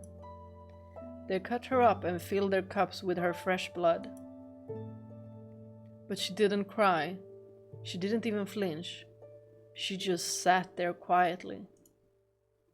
And when she did speak, it was to condemn them as blasphemers and sinners. Can you imagine?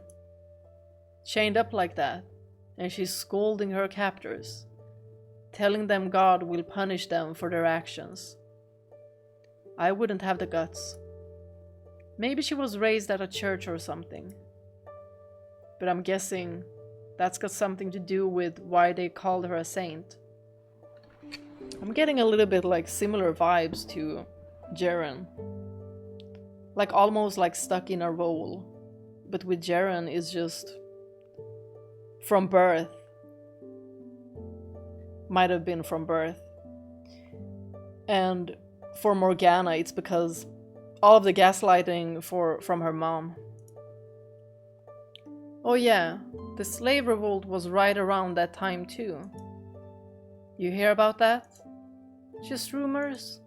Well, they're not just rumors. It really happened. Because of the revolt, the girls who'd been there made it out in mostly decent shape. And for a while afterwards, the Lord didn't send for anyone. I'm guessing he was too preoccupied patching up the holes in his manor and finances to spend much time fooling around. Sorta changing topics for a sec, but about that same time, this dark-skinned girl, the kind you don't see too often around these parts, started working there. Name was Ceren. She was pretty, always had the widest smile on her face, and real friendly. I think she's pretty light. Oh, whoa. Seemed like the kind of girl who'd drawn in a lot of business. And I was right. Within a couple weeks, she had already picked up a few regulars. And our manager was going on about how happy he was with his purchase. About a month in, though, we started getting complaints from one of her customers. He said she was being condescending with him. I brought it up with Ceren, but she said she had no idea what he was talking about. So I assumed the customers was just imagining it or full of it. You get guys like that all the time in this business. No, don't worry, you're not one of them. But the complaints kept coming in, which made me think maybe there was something going on. So I decided to talk things out with the guys making the complaints this time. Get a better picture of what the problem was.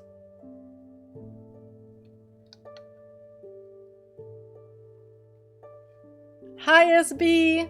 Hi Andy! Did I miss anyone else?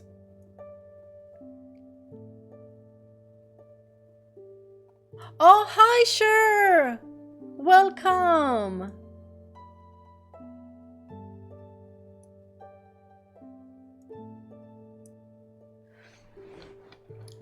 Story is very, very, very good. Now we're getting a little insight on Ceren's backstory.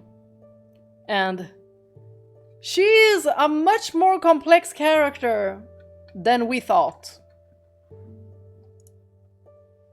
Most of them were pretty useless and vague, but the common issue seemed to be that her behavior didn't make sense.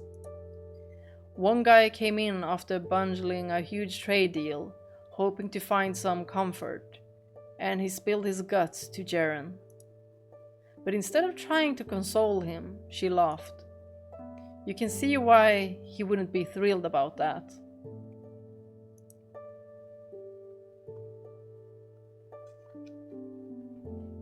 When I asked Ceren about it, she gave me a confused look and said, I thought he was telling a funny joke. Bah! There was no malice, nothing. She genuinely didn't understand how the customers wanted her to act. Can't run a business like this without a solid customer base, so making sure everyone leaves happy is crucial to operation. Which is probably not something I should be talking about with a customer. But well, you're special, so cut me some slack, okay? Anyway, something had to be done about Ceren. We couldn't risk more dissatisfied customers.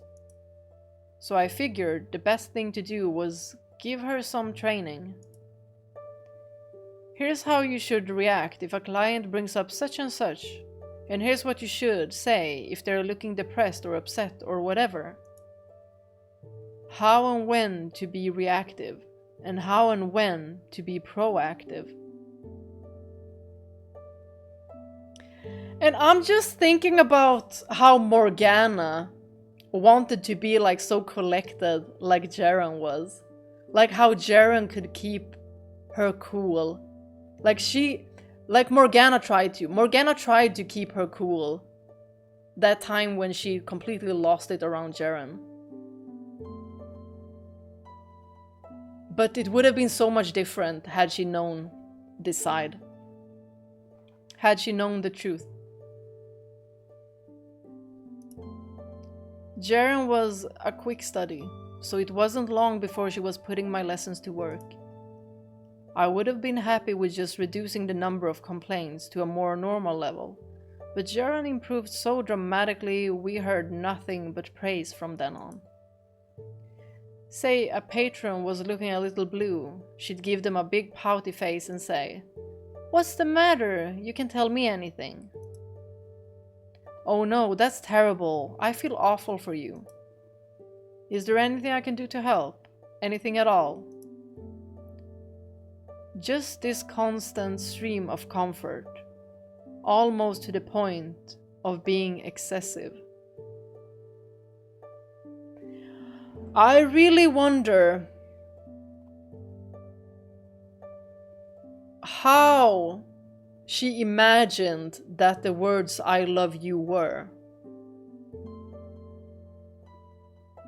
Was there even a hint of feeling? Or was she more like associating the situation, how they were towards her and how she was towards them?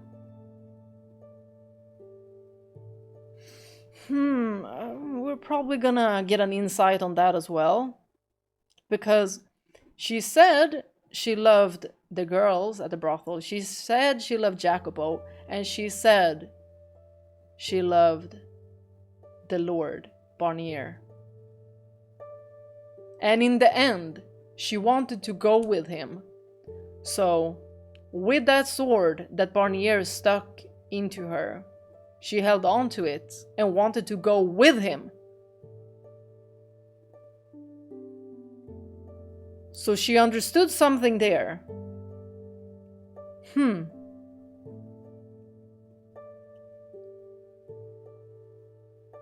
Just this constant stream of comfort, almost to the point of being excessive. She had gone from bright and energetic to sweet and sympathetic as well. On the surface, anyway. Every condolence she offered was completely fake. She was acting, and I knew, because I was the one who had taught her now. There was nothing wrong with that, though. We're not in the business of genuine human interaction, after all. Thinking back on it now, though, I probably should have taught her what the real thing felt like, rather than just how to fake it. About a year later, the Lord started sending for girls again. What if she was so stuck with the Lord because he managed to rile up some kind of minuscule feeling in her, and she just clutched to that? About a year later, the Lord started sending for girls again. We all knew he was a madman.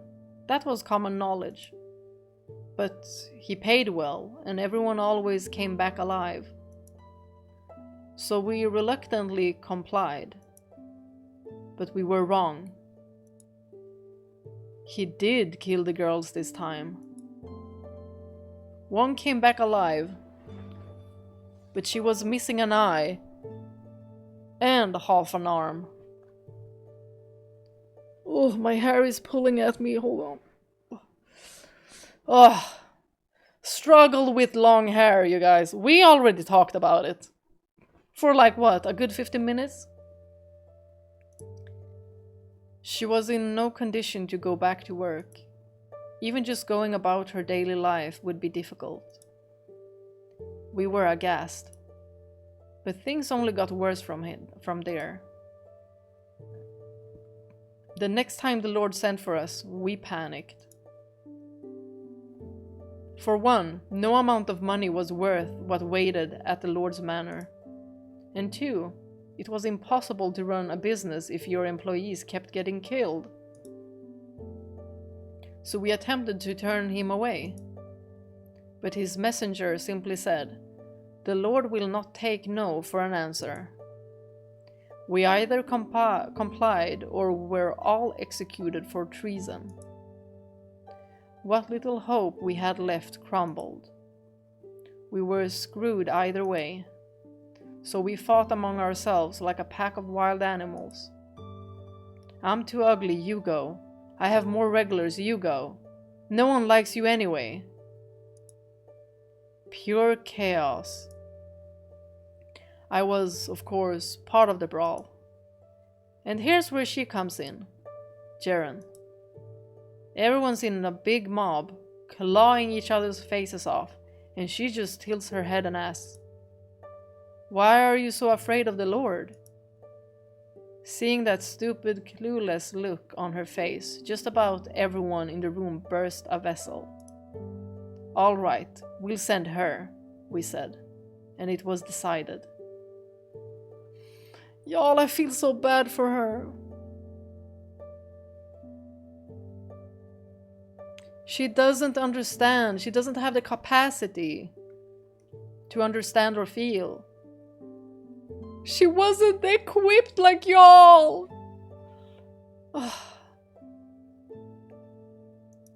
The way that no one is trying to understand her.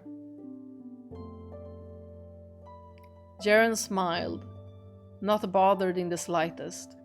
Gave us a cherry. Gave us a cheery "see you later" and went off to the Lord's manor. To no one's surprise, she never came back. We figured she had been killed. A week or so later, the messenger showed up again asking for more girls. By this point, the manager was furious. He demanded to speak with the Lord in person, saying if something wasn't done, the whole brothel would collapse, and he'd put his life on the line to prevent that.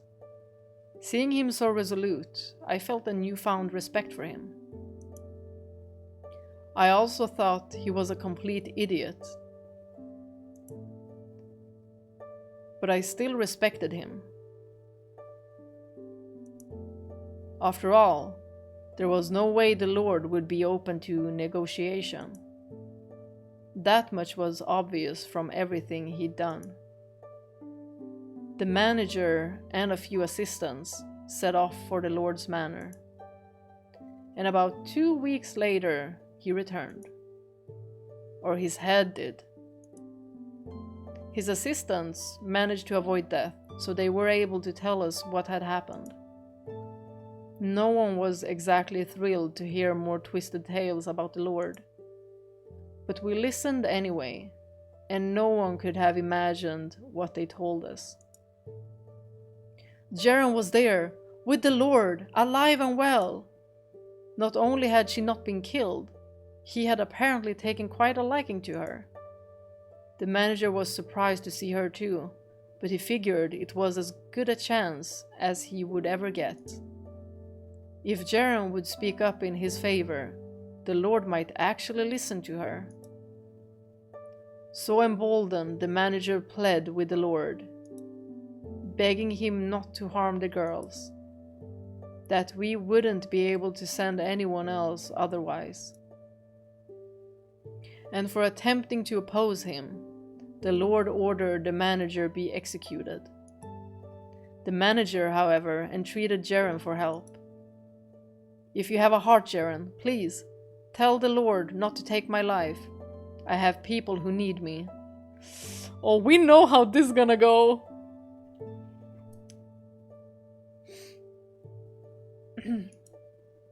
Without hesitation, Ceren nodded, saying, "You think you could maybe let him live?" That seems a bit, I don't know, disrespectful for a whore to speak to the Lord like that, but he didn't get upset with her or anything. He really had taken a liking to her, apparently. He likes her because he can control her, he can basically mold her into whatever he wants her to be. Just like that spy. It's convenient for him. It's fun. The Lord nodded and said, "I'll offer you a choice then. Ceren, you may have whichever one of the following you prefer. Either I spare this man's life, or you can have my full attention for the rest of the day."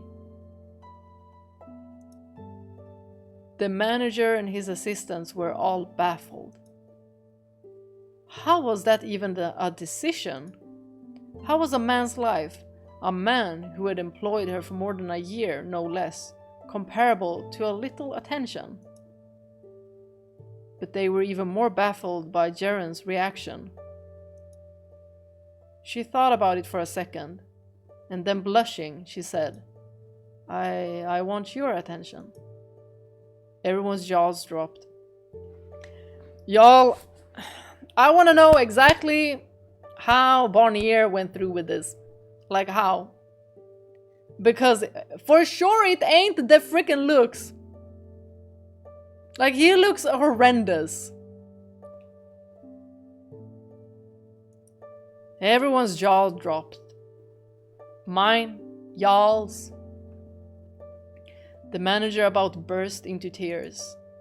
He begged her to reconsider, to have pity. He asked what he had ever done to wrong her. "You never did me wrong," she said. "Then why won't you have him spare me?"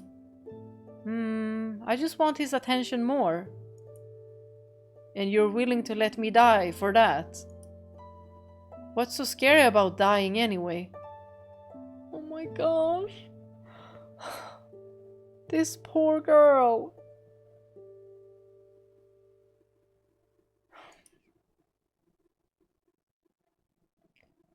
Not only did she not comprehend sorrow, she seemed to be devoid of anything resembling fear as well.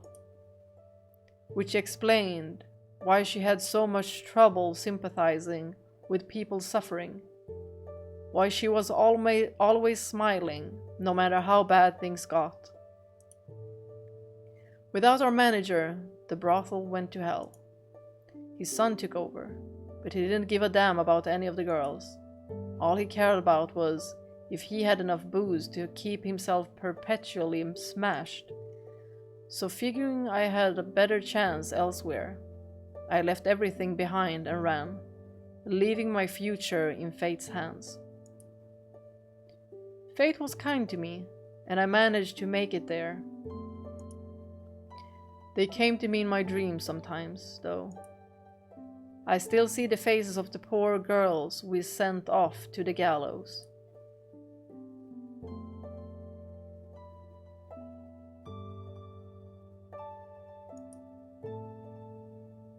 Yes, are we finally getting the sprites back? Where am I again? Ugh! You know what? Let's go back to the text. We don't need the sprites. Do we? We don't need the sprites. Right? Right? Y'all. Ugh. You know what I was thinking? Like, it would have been so interesting if Yukimasa and Ceren were to meet. Like, I want to see that interaction. Like a longer interaction, not just, you know, the two of them meeting. Like, I want to see them interact for like a month or so.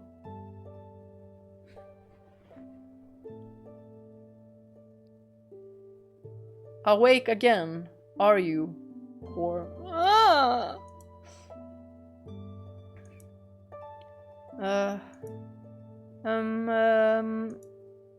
who are you, sir?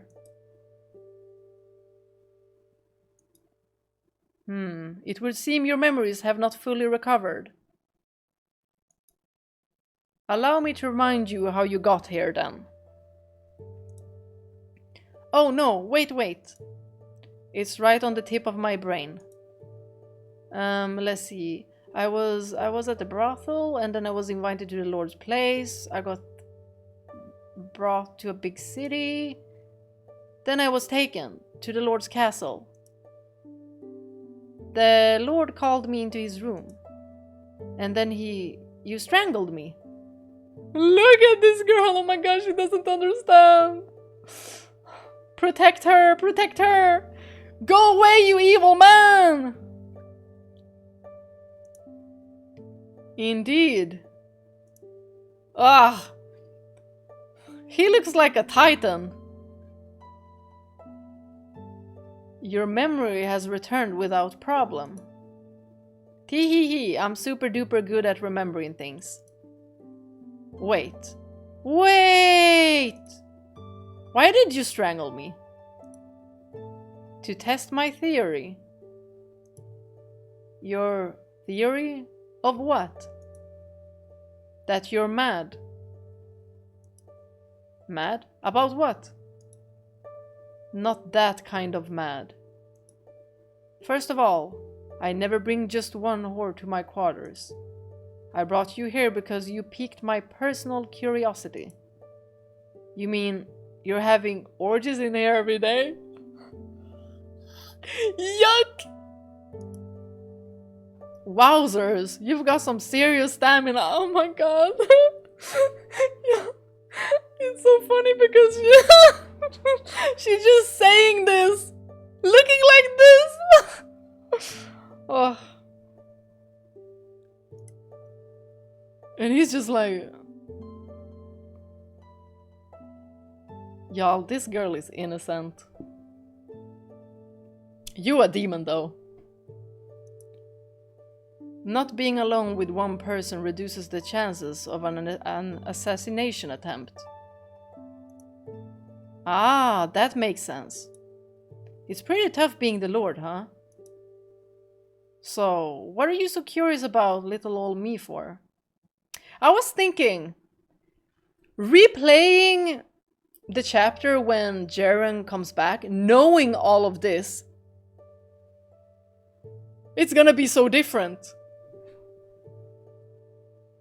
Then we're definitely gonna be like, that was weird. Okay, now I get it. Now I get why that would be a little bit strange for her. So what you're so curious about little old me for? The other day, you and a handful of other whores attended the torturing of a slave, if you recall. I made you all watch as he died. But you didn't seem affected in the slightest. Ah. Crap, I'm so sorry. For what? I wasn't sad enough, was I? The nice farm lady and the girl at the brothel taught me how to be sad and how to be angry. But if I'm not careful, I forget. I'm sorry for not being sad like I was supposed to. I can imagine also the forgetfulness being the trauma. Even though she might not, you know. Even though she might not show us or act on it.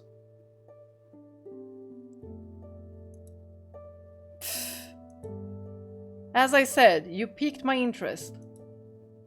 Had you sobbed and screamed like any other whore, we wouldn't be having this conversation. What? So me not being sad wasn't bad?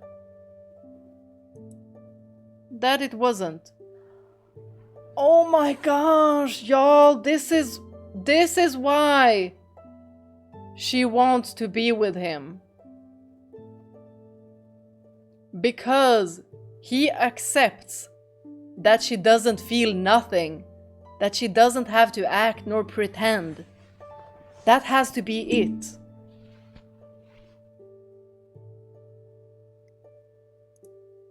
Huh? No one's ever said that to me before. He's different from everyone. He's not creeped out because he's also a freaking creep. But you're not, Ceren. You're not. It's him. I always thought you unusual, but I couldn't be certain about what you were without getting more personal. He's just intrigued with whatever she has going on in her head and how he can use her for his advantage. He just thinks this is fun. Like, this is entertainment. You know, like with the torture rooms, with the blood banquets, with the slave fights. This is just another source of entertainment for him.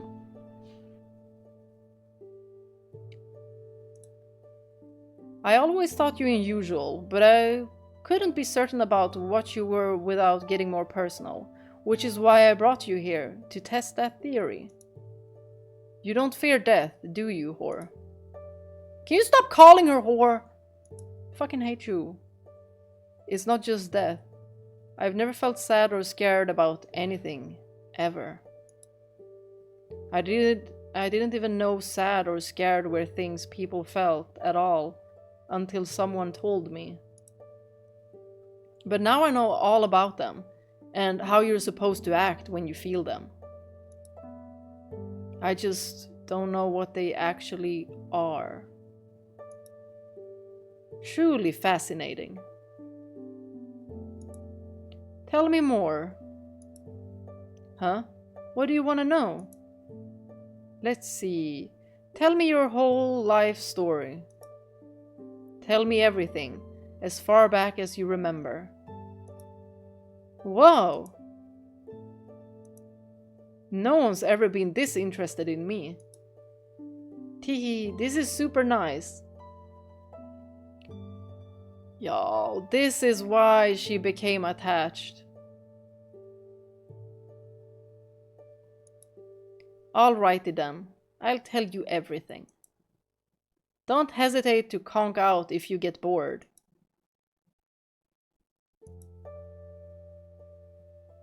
And ta-da, here I am. I'm just like thinking, how did she repeat that story? Did she repeat it the same way that we got told? You know, when she told Jacopo, Maria, and Morgana?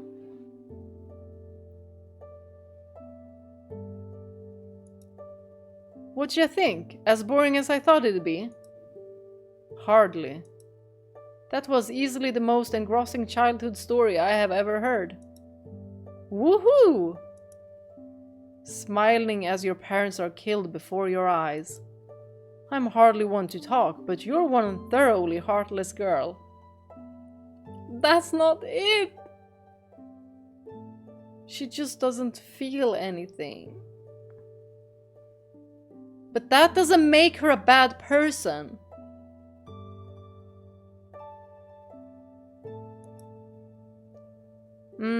I still wish I could do that over. I really loved my mom and dad, and the nice farm lady taught me you're supposed to be sad when people you love die.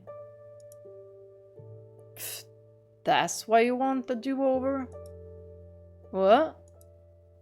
You're incapable of experiencing sorrow, no?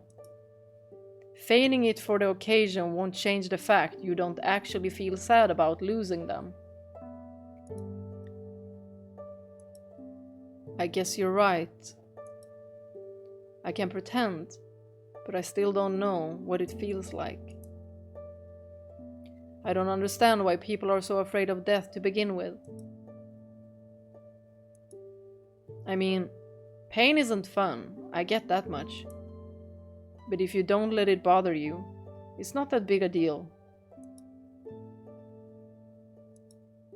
Plus, once you die, you get to go to heaven. So I don't get what there is to be so afraid of.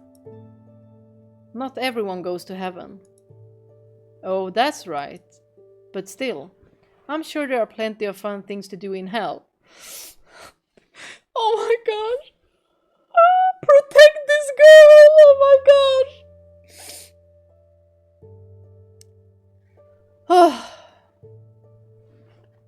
And you just happen to get stuck with this horrible man. Oh.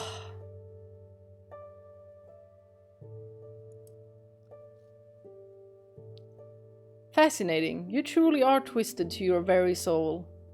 You know...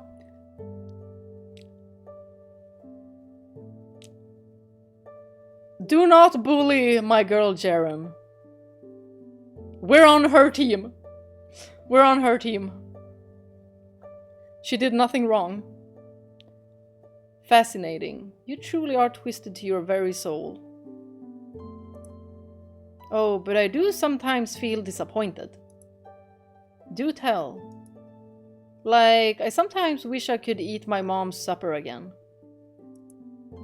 And I feel left out when everyone's talking about how weird I am.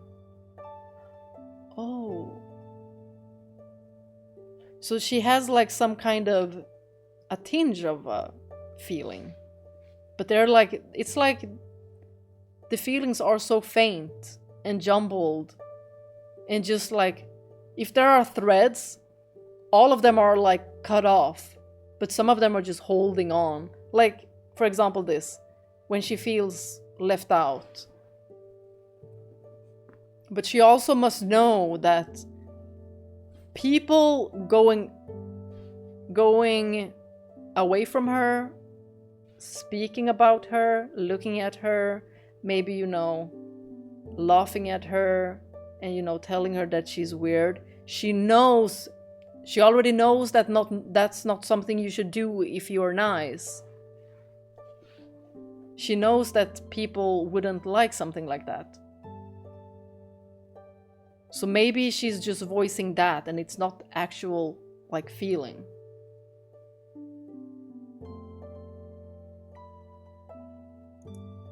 Maybe sad is just like an even stronger version of that. I get the impression your entire experience of negative emotion is fundamentally disordered. So I don't know if you can say that. Well, he did say this about the negative emotions.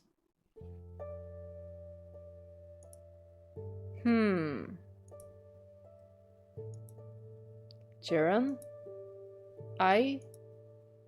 Would you like to remain with me? What? Normally, I send horses back to where they came from when I'm done with them. But I'm offering you the chance to stay here with me. Are you asking for my hand in marriage?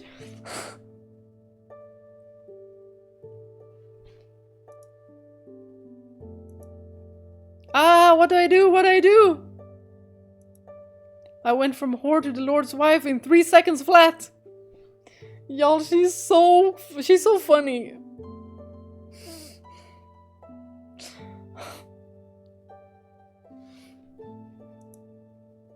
Fool. I would never even take a mere prostitute as a concubine. The drat. I am, however, fond of you, so I am offering you a place in my house. So you're saying you actually want me around? Even knowing what kind of person I really am? You could say that, yes. Wow. No one's ever actually wanted me before.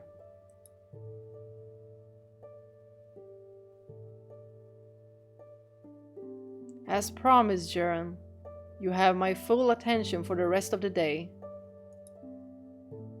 Wee! Tee-hee-hee! Honestly, it shouldn't surprise me anymore how twisted you are. Twisted so far, in fact, you're the most sincere and honest person in the land. To a fault. You hardly even gave that man's life a second thought. The look on his face as he died was magnificent. You are a cruel girl. I didn't do anything wrong, no matter what you say. Because she doesn't understand, so stop saying that! Stop manipulating her. I didn't steal anything. Oh. She's like, theft is bad. Everything else, she knows, like, she knows white and black. Like, rules. Seems like. But, you know, everything in between, like the gray area, no clue. No clue. And I didn't steal anything. I didn't kill anyone. I tried to stay out of everyone's way as much as possible. So you actually have some concept of right and wrong. Which means you understand that I am a wicked man. I was taught the difference, yes. Fascinating. However, simply knowing the difference is of no use. If you don't feel the repulsion it's supposed to elicit. Knowing full well that I was acting maliciously, still you selfishly chose my affection, sentencing that man to death. That's not what No, I guess you're right. I guess I did let him die for my own selfish desires. Looks like I've still got a lot to learn. No, you stay exactly the way you are. As I've said before, You don't need to put up a facade around me. Don't act sad if you are not sad. Don't act angry if you are not angry. Don't feign pity for someone you don't care about. Be you. But everyone says Y'all, this is exactly how he trapped her. This is exactly... Oh, to think I couldn't hate Barnier more. Your natural self neither disgusts nor disturbs me. In fact, I greatly prefer you that way. No matter how many slaves I kill and torture for my own entertainment, you never leave my side. You happily accept me, no matter what I do. I would rather not lose that. Don't stand so far away. Sit down beside me. Aye, aye. I have allowed you to stay here for a month now, and in that time, you've been a constant source of entertainment. Entertainment again! And you've expressed no desire to leave either, despite being well aware what kind of man I am. The same goes for you, Barnier. You want me to stay even though I'm such a weirdo. The difference between you and I, though, is that I kill and you do not. You know, I've been wondering. What? Why do you like killing so much? It would seem your perception of me is slightly inaccurate. It is not the act of killing I enjoy, but the look of dread and despair on a man's face as his life is ripped away. Y'all, Barnier and Yukimasa are like, they're quite similar, although Yukimasa actually, you know, he actually wants to keep his human side. Barnier just feels like he doesn't give a fuck.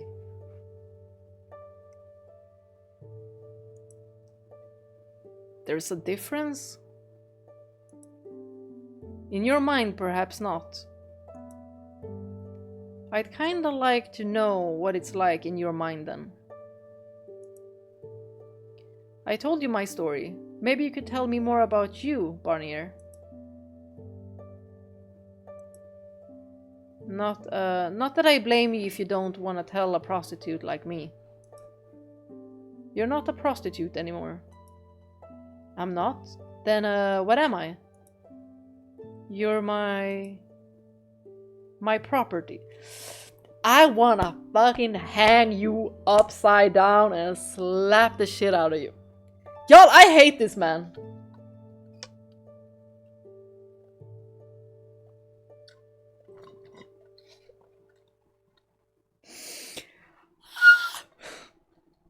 I'm okay. I'm okay. I'm okay. I'm okay. You scumbag. Oh, that sounds super nice. Y'all, I just want to jump in here, save her, him.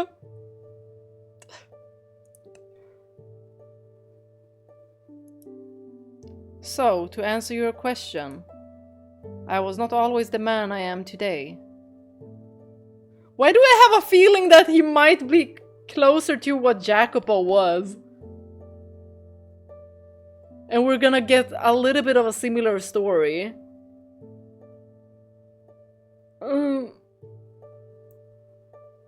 So it's gonna be like... It's like a reflection of what Jacopo will become. Oh my goodness. I was not always the man I am today. I had several brothers, though I was the eldest. As such, I was first in line of succession. There should have been no question as to who was the rightful heir to the house. But my father, the previous lord, wanted my brothers to succeed him instead. Without any reason to pass over me, though. He would have faced significant opposition and put the family's reputation and legitimacy at risk. I was neither infirm nor mentally challenged, but rather extremely talented, which gave my father no leverage to deny me the throne. The one thing I lacked was psychophantry. Seeing people try to butter each other up made me physically sick. It seemed to me the last kind of behavior royalty should be engaging in. Okay, so that word, psychophantry, I think this is the explanation. If not, someone type it down there. I believe that merely possessing leadership ability should be sufficient for ruling effectively. But in this world, only those who can win others' favor make it anywhere. Only those who can make themselves look good and their peers like fools. Those who can claim others' achievements as their own. Who can appear to have more power than they actually do. My father and brothers forsook me, making an attempt on my life. Because they could not legitimately remove me as the rightful heir, they could only kill me if they wanted their way. I was fortunate enough to survive the attempt, but I still carry the scar today. You mean the big on your back? That's right. You're surprisingly observant. Hee. I was in danger of not just losing the lordship, but my life. I was left with 3 choices. To let them kill me, to flee and live in poverty, or to kill them first. You know what? His story is quite unique. Not similar at all to Jacopo. But having to... Well, you know what, Barnier? I don't feel bad for you at all. You're a sick man. Go die. Oh, right, you're already dead. I was born to rule, though, so in reality, I only ever had one choice. I murdered my father and all my brothers, leaving me as the only one in the line of succession. He kinda looking sad here, though. I don't think we've seen this sprite before, like, ever. But becoming the Lord did not immediately win me everyone's favor. Distant relatives crawled out of the woodwork to claim my throne as rightfully theirs. The people demanded I satisfy their every whim and fancy. And even my attendants tried to push their own agendas. The whole affair quickly grew tiring. Dozens were clamoring for a say in matters I could easily handle myself. So I silenced them. Before long, the prodding voices had become corpses. And it was somewhere around that time that I found myself, intrigued by fear. Fear is a wonderful thing, an incredibly effective silencer that spreads like a plague. Sufficient application would preemptively stop everyone from interfering. Fear strips man of all his will. When it became apparent to me that one did not have to be a great leader to rule effectively, all the time I had spent in my younger days working to improve myself felt like an incredible waste. Fear became the centerpiece of my rule, and as I continued to employ it, I began to derive great pleasure from the despair it instilled in others. Men trembled at the sight of me. They bowed their heads and abandoned their dignity. They begged me to spare their lives. And what an exquisite sight it was, every single time. Enrapturing. You were born into your madness, Ceren, but I was molded into mine. So one is innocent, one is not. Huh? That's neat. But Lord Barnier, wouldn't that make me a bad match for you?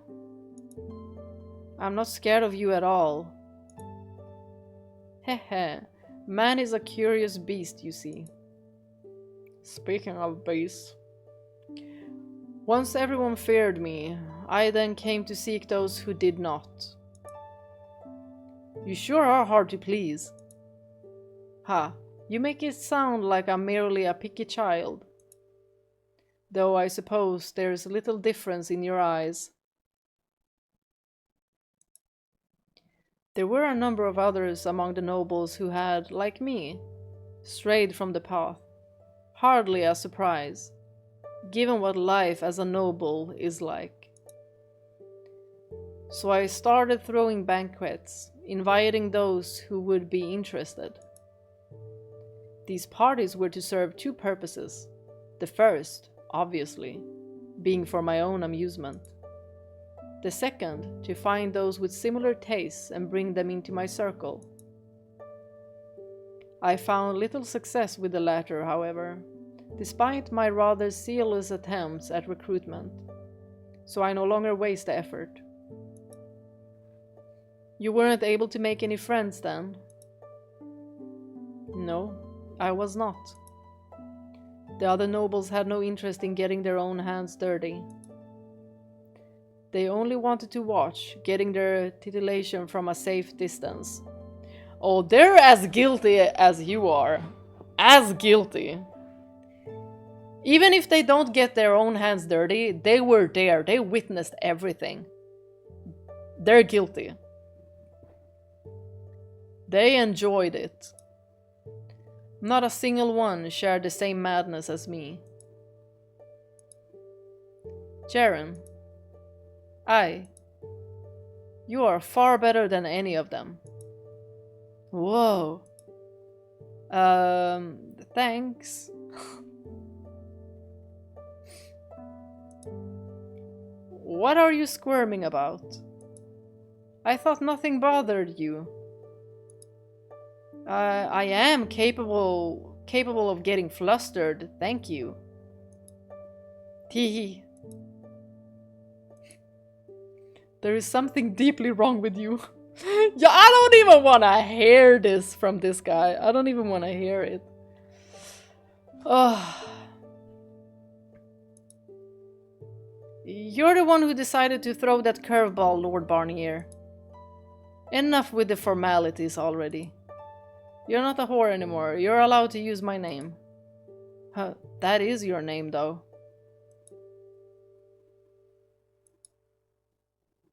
You don't know your own lord's full name, do you, Ceren? Well, she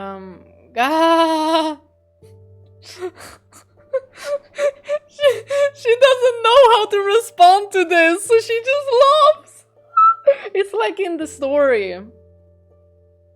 What that prostitute told her customer. That she just laughed.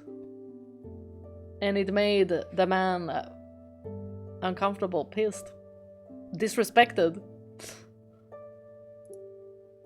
Answer the question, girl. I'm sorry. She's like, oh, wait, that's the wrong act. Wrong CD. Allow me to help. I will only say this once, so don't forget it. My name is Jean-Francois Barnier, firstborn son and rightful heir of the Barnier family. Jean-Francois. We've seen a book of yours. Got it memorized. Right. My French pronunciations are not good at all. So I'm probably gonna, you know, mess up some more of those. Got it memorized. That's a really long name though. I think I'll call you Franny. That rolls off the tongue nicer. Franny! Oh my god. Y'all. She's so innocent. She did nothing wrong. Nothing wrong.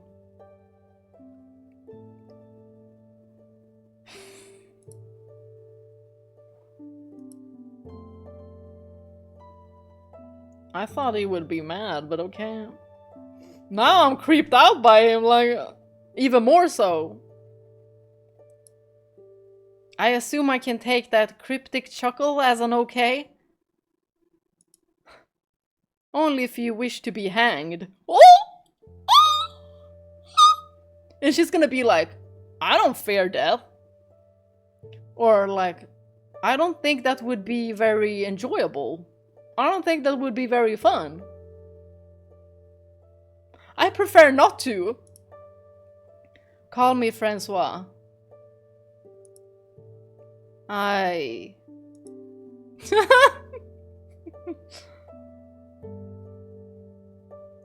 Ceren. Get up, Ceren. Oh? I swear, you spend every moment you're not otherwise occupied sleeping. She needs the sleep, y'all. She's been acting all day long. For years. She needs her sleep. I love sleeping. No, that was a fly. I said, get up, you feeble-minded Nimrod! Oh my gosh, I don't think I ever saw this. Guys, did we see this face? Did we ever see this face before? Scary! Scary! Oh, I don't have water.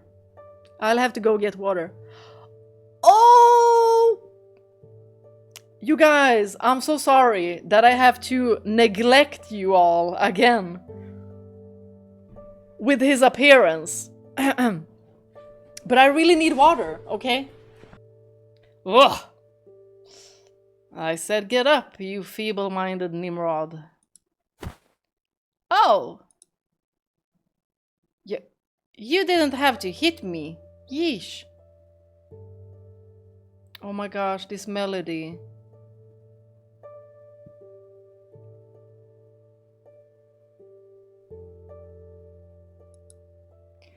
There are nicer ways to wake a girl up, you know.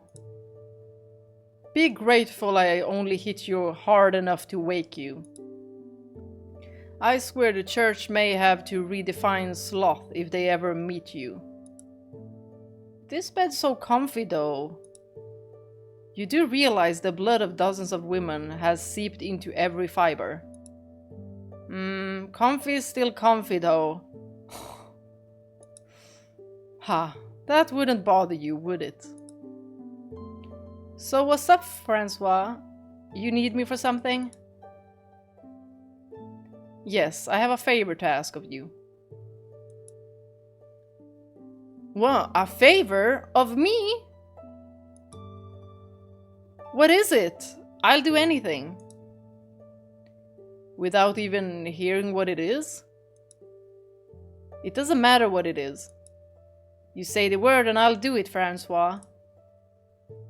And what if I ask you to take your own life right here? Just give me the knife. I should honestly be more used to this by now. Why wouldn't I do anything for you, Francois? I love you. No one's ever cared for me like you before. No one's ever wanted me as much as you.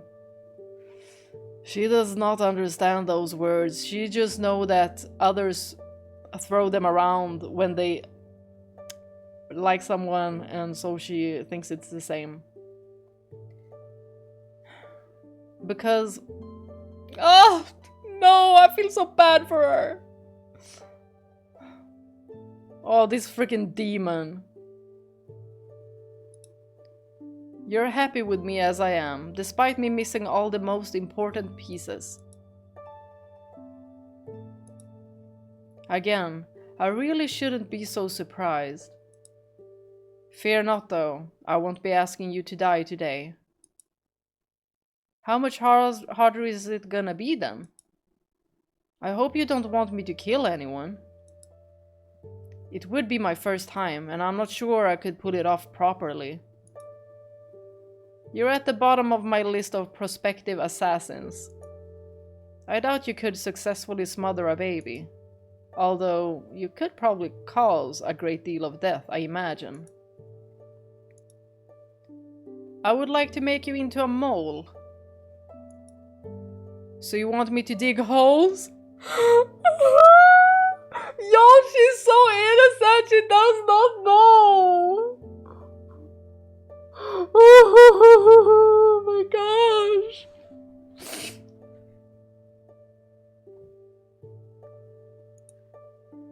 Innocence. There's been word of unrest building in the city of late. Money and resources gather below the table. Murmurings of resistance being organized. So a bunch of baddies. Precisely. I want you to go down to the city and try to find as many baddies as you can, then report back to me. Can you do that? Aye, I can try. Excellent. A whorehouse would be the best place for you to start gathering information, I think. All I need you to do is deliver reports. Anything more involved would probably cause that empty head of yours to burst. Aye, aye. I just realized if I go into the city, I won't be able to see you as often, Francois. Does that displease you? A whole lot. Oh, I bet this is what being sad feels like. In your twisted mind, perhaps so. How about this? I will have a servant act as a regular client of yours. He will pretend to be a well-off merchant. At regular intervals, he will patronize the brothel, requesting your services and bringing you back to his residence. He'll pay well enough that they won't mind if you're gone for a few days, during which time you can come back to the manor and see me. How does that sound? Whee! I love it! Next, we need to discuss how you present yourself. Although you're free to be yourself in my presence, you will need to put up a suitable act down in the city. Oh yeah, I forgot about that. Now I'm getting butterflies. Do you even know? You spent years doing precisely that before you came here. But I didn't have you counting on me to do a good job of it back then, Francois. Allow me to offer you a piece of advice then. Whoa, I'm all ears. Freely tell others about the misfortunes of your upbringing. I don't think I had a bad childhood, though. You may not, but others will. Your parents, murdered as you watched, taken captive by the men who did it. Tell people your story, but don't act overly dejected. Huh? Why not? Won't people think there's something wrong if I'm not sad? People will think it's more unusual if you get too dramatic, because it's so far out of line with your regular disposition. Good acting is subtle, not overdone. Oh. People will feel great pity for you when they hear of your past. And then they will see you exuberance as a sign you fought and found the strength of will to move past your ill fortune. She had me fooled! They will be impressed, taken with you. So you needn't exaggerate your performance. Just give it a little bit of flavor. As long as you don't tell anyone those emotions are beyond your grasp, no one will have any reason to suspect otherwise. Huh? Neato. I'm feeling a lot better about this now. I expect you won't disappoint me. Aye aye, boss. So hey, Francois. What is it? What would you do if, hypothetically speaking, if when I go down into the city, if I learn that sadness and fear, and learn what sadness and fear feel like, I would kill you because I would no longer have any interest in you. So even if she was to learn of it, she would still keep this from telling him. Awesome. I'm just glad you didn't say you'd kick me out. Every girl's dreams of being killed by the man she loves. No! Ceren! Oh my god, somebody save her! Oh, she is the perfect victim for him. No, they do not. Tee! You want me to kill you? If it comes down to it, I guess. Though really, I'd rather be with you forever. Oh, I feel so bad for her. Into the room, Ceren, now. Oh, you're gonna yank my arm off. I wouldn't have to if you would move. Is this the revolt? Blech. Listen very carefully. You stay in this room until everything has blown over. Do not open the door for anyone. You're not tricking me! You're not tricking me into thinking that you even care the slightest. You just wanna survive and have her there waiting for you. Do not open the door for anyone. But is this what I think it is? You are only to leave the room if I tell you it's safe, or the manor goes completely silent. And if someone breaks down the door, tell them you're being held captive by the Lord.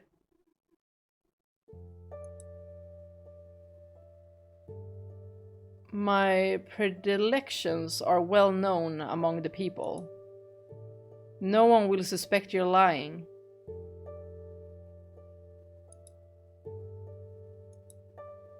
I must go now. Farewell, Ceren. I rather enjoyed our time together.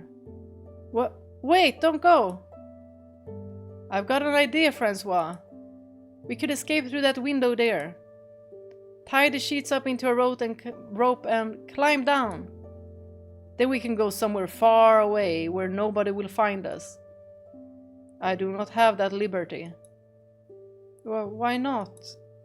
Because I am the lord of this land. I was born to be the lord. I murdered my own family to keep my claim to this title. And I will not abandon it until my final breath. I was a fool and a tyrant, neither a great leader nor a great man, but still I bear the responsibility of my role. Fleeing is not an option. I never thought you were a tyrant. The rest of my lordship would disagree with you. I used fear as a weapon of control, murdering slaves for fun, and prioritizing my own desires over the needs and lives of my people. Do you have a better word for what I am? Whereas you grasp the difference between good and evil, but lack the requisite emotions to give those concepts meanings. I knowingly chose to stray from the path of righteousness. Didn't you say you could run things just fine with fear? That it was very effective? Indeed, you can run things exceedingly well with fear. Though I never said you could do so forever. I first saw signs that people were turning against me 3 years ago. While I did what I could to crush the seeds of revolt before they grew, it would seem I missed a few. 3 years ago, we know what happened 3 years ago! If you knew this was coming, couldn't you have stopped it? I've traveled so far down the wicked path, it would be nigh impossible for me to find my way back into the light. Which means all I could do is continue on and see what awaited me at the end. I could never play the benevolent ruler, though. Those people are inscrutable to me. They all appear to be either ravenous beasts or feeble-minded swine.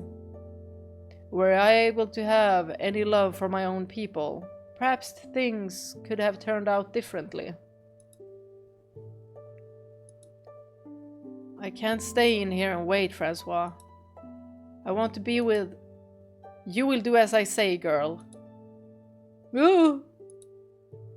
What's gotten into you, Ceren? Death is supposed to be meaningless to you. You do not experience sorrow over loss. But should I not come back, go on smiling? Do not think I will simply let them walk in and kill me.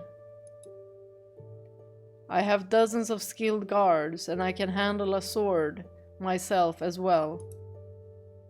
Far better than any mere peasant.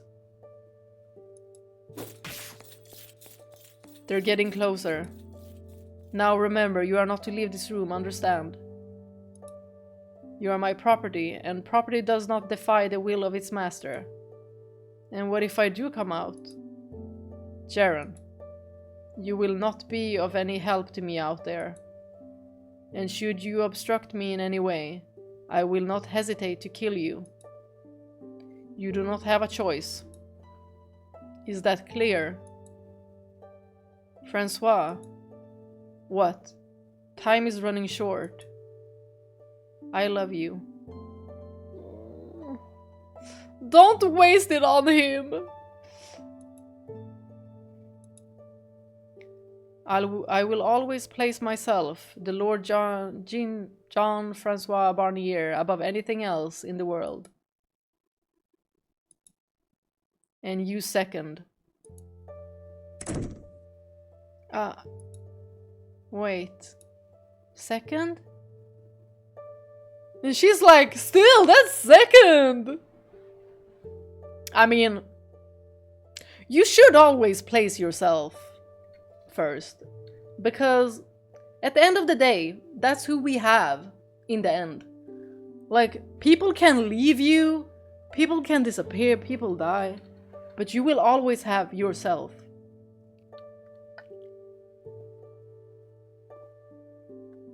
Wait, second? That's kind of super crazy, wow, isn't it? Wow. I'm shaking a bit here. Y'all. I can't, she's so wholesome. She doesn't know. She just doesn't understand. I've never felt this way before. And there is something. Is this what being scared feels like? Oh, I'm about to cry.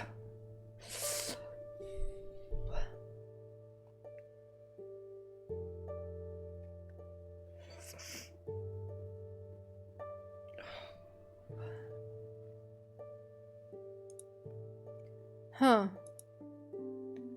This is a lot worse than I imagined. It hurts real bad. Like someone's sitting on my chest. Y'all, she's really feeling.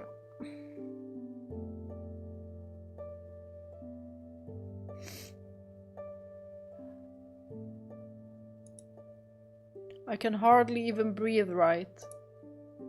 But it's kinda really wonderful. No, I can't do this. I can't be away from him. And that's when it happened. Part 2, What's Past is Prologue. Wherefore should the heathen say, Where is now their God? But our God is in the heavens. He hath done whatsoever he hath pleased. Oh my god, so much text. Their idols are silver and gold, the work of men's hands. They have mouths, but they speak not. Yeah, oh, I could have never. They that make them are like unto them, so is every one that trusteth in them.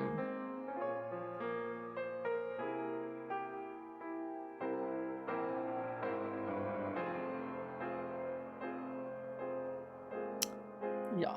Who is this? I forget you even exist. I think you appeared like once. This is a great shame what happened to Ginevra. The post-revolution merrymaking continued into the wee hours of the morning. After things settled down and the men returned to city, an elderly man calling himself Odilon showed himself before me. Y'all, he looks as scary, almost as scary. Well, not as scary as the Lord. Let me just see when he opens his eyes. Despite his evident age, the man stood tall and spoke in a clear, confident voice. Looking into his deep sapphire eyes, I felt as though I could see everything he had borne witness to in these walls engraved within them. Odilon revealed himself as an ally of the revolution and as having been in contact with Ginevra. Had things proceeded as initially planned, she was to take power and build the land anew with my assistance. But great change is never without its cost. You know what? He does not look as scary at all. Not even with one eye. Like it's... With Barnier, it was his expression and those bulging eyes. Nevertheless, I am unspeakably grateful for how swiftly you managed to dethrone the former lord. Without your heroic efforts, we would still... Enough with the ass-kissing. Tell me who you are and exactly what you're hoping to get out of me.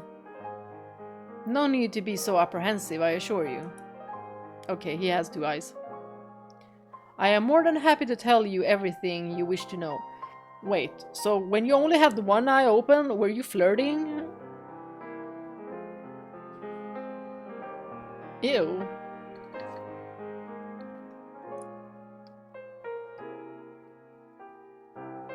I served as consul to the late Lord Jean-Francois Barnier, and 'twas I who aided the revolution from within the manor's walls, coordinating with Ginevra on the outside. So that'll make you the one who ordered the gates open for us then. Verily. Furthermore, I arranged to have a number of guards turn coat. Well, you did fine work. We would have lost a lot more men without your efforts. I have to ask though, where were you while it was actually happening? I don't recall seeing you anywhere. I took the liberty of finding myself shelter. How fortunate for you to be able to kick back and watch, only to crawl out of your hole after we relieved the lord of his head. Might you, perchance, be suggesting this old bag of bones take up the blade? The more the merrier. I would only serve as an impediment to your success. Okay, then what can you do? 30 years ago, mayhap, but hardly could I point a sword straight today. Or perhaps you would say that I, as a supporter of your cause, should have been present for the occasion regardless. I mean, it looks like you just need a staff, so you can divide the ocean. But of little aid I would have been, merely dying a fool's death, becoming naught but another body upon which the living would trek. You're skilled with your words, old man. Of course, this is my job. There is but one service I can provide you, my knowledge. Knowledge? Meaning you intend to continue to serve as the Lord's consul. For what other reason would I lend my hand to this revolution? You expect me to just take your word, to trust you. Surely you're aware that you cannot rightfully govern this territory without the acknowledgement of the neighboring counts and the king. I have knowledge and connections which would prove invaluable in establishing you as legitimate and qualified to inherit the throne. Yes, I know. I did not saunter into here blind. I still hadn't figured out how I would accomplish that, but... Wait, I recognize you from somewhere. I remember. You were here during the revolt 3 years ago. You're the one who helped Barnier escape. It was indeed I. That's all the more reason not to trust you. You sat back and watched, not a damn peep, as that clown of a lord left his people to rot. Like hell I'm letting you be my consul. You are an astute young man, but still far too green for your own good. And you fail to fully separate yourself from your old life. Excuse me? I assure you, I was no more fond of Lord Barnier's predilections than you. But as I am sure you are aware, he was quick to send his opponents off to the gallows. And he would be no more merciful to his consul than a slum dweller. My objections would have ensured but one thing: a swift, meaningless death. He says all of this while winking at us, like the wink emoji, like my guy. Moreover, you knew it was not yet the time and stayed your hand. Nay. I too had reached the same conclusion, and was awaiting the appropriate time. The perfect time to rearrange the board. Ugh. You must dispense of the childish emotion that controls you. Act exclusively in service of that which most benefits you. And you cannot do so without someone to guide you. You are still merely a fledgling, young man. You know not up from down in this vast new world. And you have neither an army nor the weapons with which to defend yourself.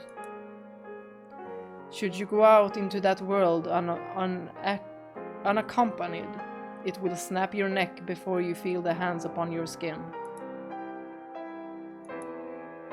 And what benefits are you hoping to reap from this? You're not acting out of love for the people, that much is obvious. A chance to fulfill my duties as consul to the Lord. My expertise went largely unused under Lord Barnier's rule. It was a deeply frustrating time for me. Though, if I may be blunt, perhaps I should say that I would like to die knowing I have accomplished something worthwhile with my life. I can promise you I have no intention of mistreating the people for my own personal amusement. You've still given me no reason to actually trust you. Allow my work to speak for my words. Allow me to proffer unto you my knowledge, that it might be of service to you. I don't completely trust this man, nor do I think I ever will. He's after something. Probably wants to use me as a puppet under the guise of assisting me as my consul. He makes a good point though. I'll need someone to show me the ropes if I want any chance of governing effectively. Have you come to a decision? Okay. It's a pleasure to have you, Odilon. At your service. That said, try anything and you'll be out the door faster than you can blink. It's okay, he doesn't blink that fast, so it's gonna be all in slow motion. Understood. Good. Now, if I may, I would like to offer my first instruction. And what would that be? You will need to make a formal proclamation of your succession. There are still many among your people who know not who you are. Thus you must declare yourself the rightful heir, the lost son of Lord Barnier's predecessor. You must assume a new name. Say again. The name by which you were known before is but a veil behind which you guarded your noble identity. And the time has come now for you to reclaim your true self. Hold on a second. I'm not... Yes, I'm aware of your lineage. Okay, then what name do you suppose I should take? You shall assume his name. Jean-Francois Barnier. Is this some kind of sick joke? You're insane if you think I'm taking on that psychopathic killer's name. Why on this green earth would I ever want to call myself after the man I dethroned? Among the nobility, names are oft passed on, from father to son, from brother to brother. But why his name, a name associated with fear and tyranny? Are you trying to hobble me before I take my first step? You will remove the stain his deeds have left upon the name. Lord Barnier killed his father, brothers, and all their families and attendants, as Ginevra likely told you. Why do you suppose he killed them? Are you mocking me, old man? He killed them because he was a damned madman. Lord Barnier was not the rightful heir. Excuse me? He was merely a stand-in to be disposed of and quietly replaced when came the time. However, he grew voracious for power, fixated on becoming the Lord himself. So he killed everyone who stood in his way, both the Barnier family and the attendants who knew the truth. Though he failed to realize that the Lord had sired another son. You, the rightful inheritor of the Jean-Francois Barnier name. So that's our story, huh? I'm not the fake. He was. When the truth is revealed, the people will be enraptured, and crucially, the damage to the Barnier family name will be minimized. After all, the Barniers were but victims of this charlatan's avarice.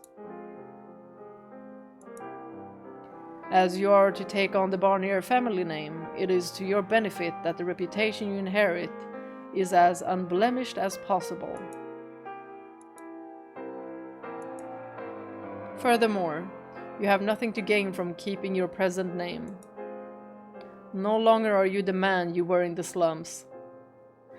But a name is so important! Like, we identify with it. So that is also why he assumed the role, like, so... Like, he's living the name. Whoops. You must become a new man entirely. Enough. I need time to think. A day. Give me just one. I cannot. This is a matter of the utmost importance. You must act swiftly, for the opportunity will pass and the tides turn against your Anon. The people are on your side for now. However, should you fail to expeditiously demonstrate that you, as their new lord, are likewise on their side, you will find yourself with more than the counts upon your doorstep. You must decide now. Sir. All right. I will swallow my pride. I knew there would need to be some changes before I embarked on this road. So this isn't unexpected. Just moving quicker than I was prepared for. A wise decision. Now, before we move on to the next order of business, I must ask. Are you physically well enough to remain on your feet for a short while longer? You will need to stand before your people and make a speech. Nevertheless, it is evident that you are wounded from your battle, and would reflect poorly on your accomplishments were you to collapse during your first appearance. I'll be fine. I can hold myself up long enough to give a speech. Oh ho ho! Youth, what a wonderful thing. You must be sure to get your rest once you have finished. I will arrange for the best doctor to come examine you. Appreciated. Now then, let us be off. You need merely repeat after me.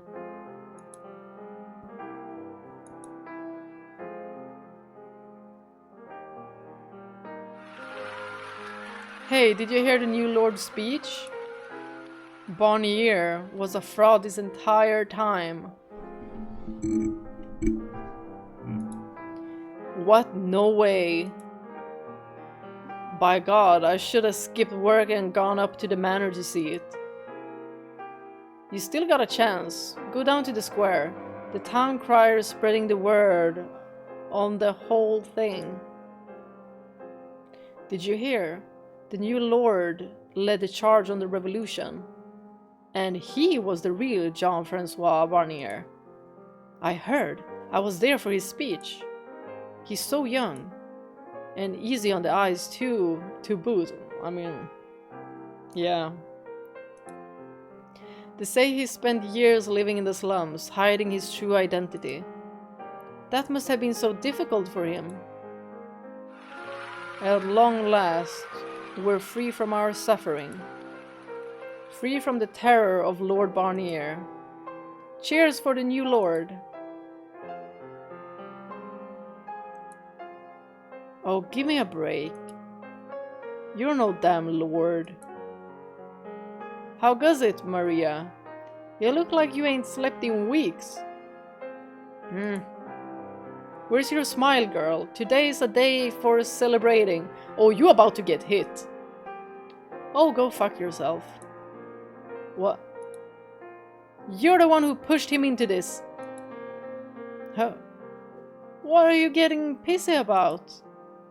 You pressured him into this dumbass revolution, into becoming the fucking lord. Whoa, whoa, that ain't what happened at all. Jacopo's the one who proposed the whole thing. Bullshit. He was trying to talk sense into you at the Midsummer Festival. Gah, For the love of cripes, what crawled up your ass and died? The batshit asshole's gone, and now we got someone on our side in power. What's there to complain about? Ugh. Is there anything in that meathead of yours? What was that? You do realize he can never come back now, right? He's the Lord. He's gone, and he's gone for good. Up there in that manor, all by himself. And you dragged him up to the top of that hill and left him there. I get that you want someone to take this out on, but Jacopo's also the one who proposed becoming the Lord. She just lost her BFF. No. I didn't push a damn thing on him.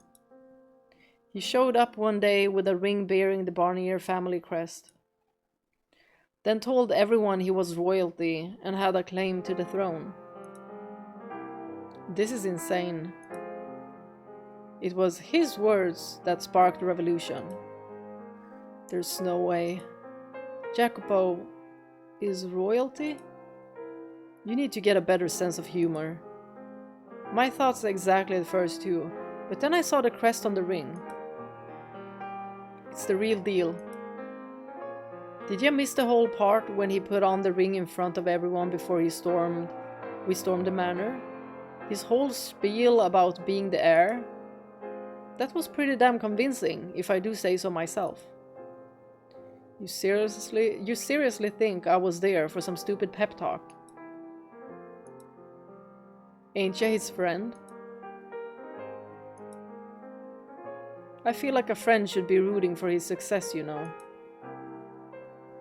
That's what I'm doing, I can say that much.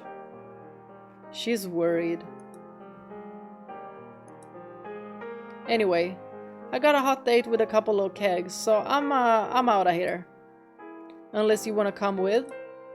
We're gonna be partying all night long. Like hell I'm coming. Just thought I'd ask. Try not to look so sour all the time, Kay. You're much prettier when you're smiling.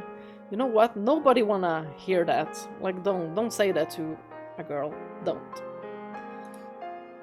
Choke on a dick, asshole. Duly noted later. I can't root for him because he's my friend. I know better than anyone that he's in over his head.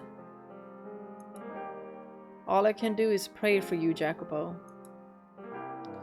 Pray that you'll always be the Jacopo we know. That this won't change you. We're still friends, right? Even if we're worlds apart now.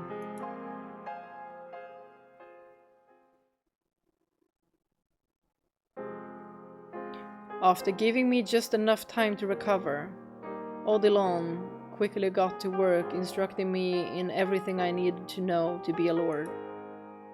My first priority was to revitalize the city, cleaning up the mess my predecessor had left it in.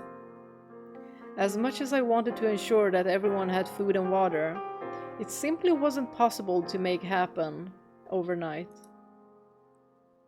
We would need to significantly expand our farmland, build additional granaries, repair existing irrigation canals, not to mention crack down on crime and disorder.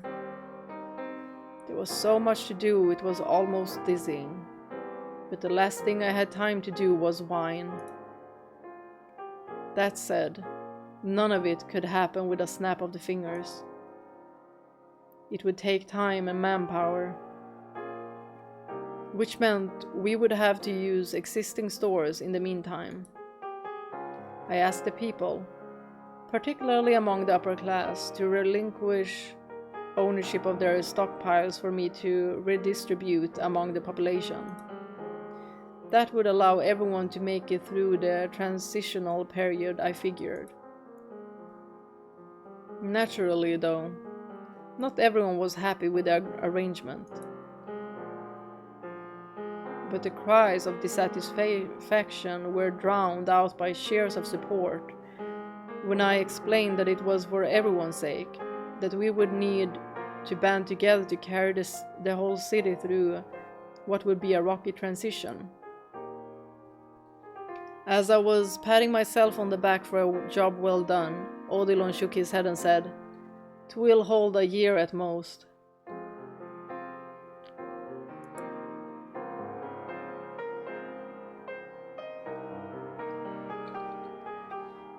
We have enough stores to last at least 3 years, though.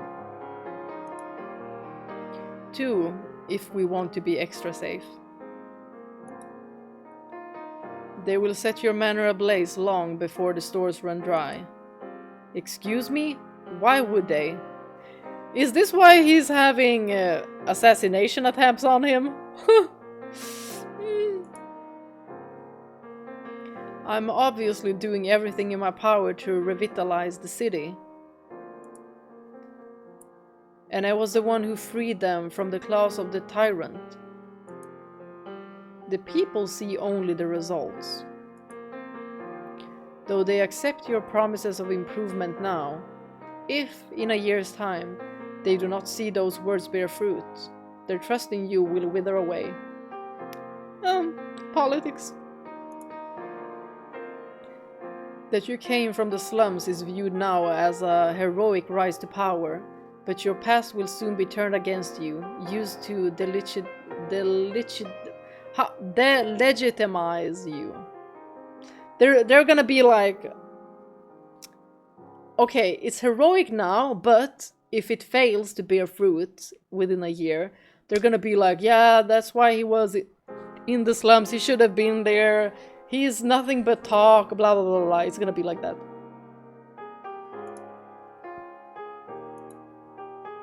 You must produce for them tangible results. God, I knew this wouldn't be easy, but still. It boils my blood to think my predecessor sat around on his ass all day. Did he even accomplish anything in his entire time as the Lord? I can think of only one truly positive effect of his regime. His support for the arts. His what? Arts as in torture? Surely you have seen the numerous pieces of art adorning this manor's walls. He would often treat himself with works from the finest artists and artisans in the land. Oh, you mean all those paintings and vases and fancy drapes? Bunch of worthless junk, every last bit of it. None of it will do anything to fill the people's empty stomachs. It would seem you understand not the value of art. Well, I did grow up in the slums. Do you know what purpose art serves? To make you feel better. It's nice to have around, but not much more than that. Bribes, my boy. Those who hunger for power similarly hunger for ways to flaunt it, and the singularity of a piece of art fills that role. Some have a genuine appreciation for art, others merely use it as a tool. But nonetheless, skilled craftsmen, artisans, and their work naturally gravitate toward those with power.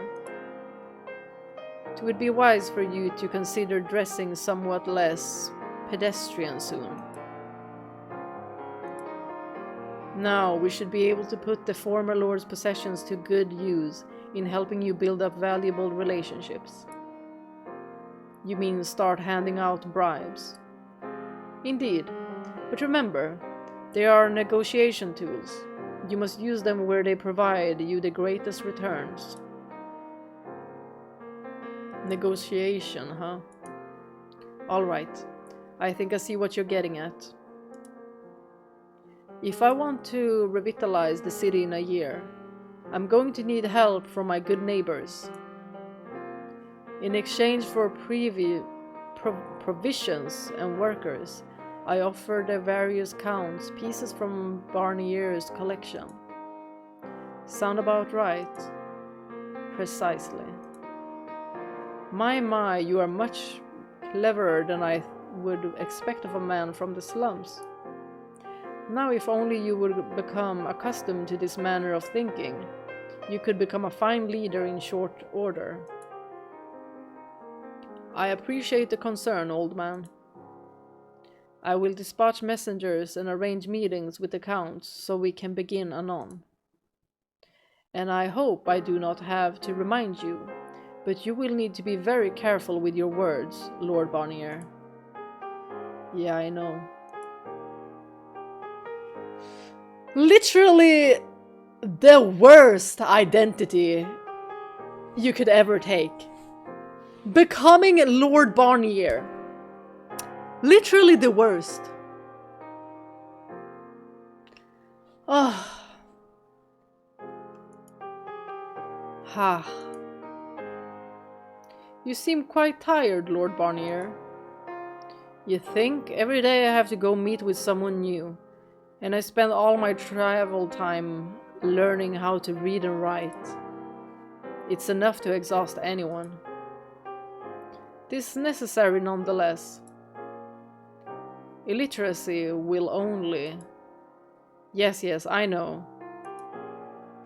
You said I look tired, and I'm telling you why that is.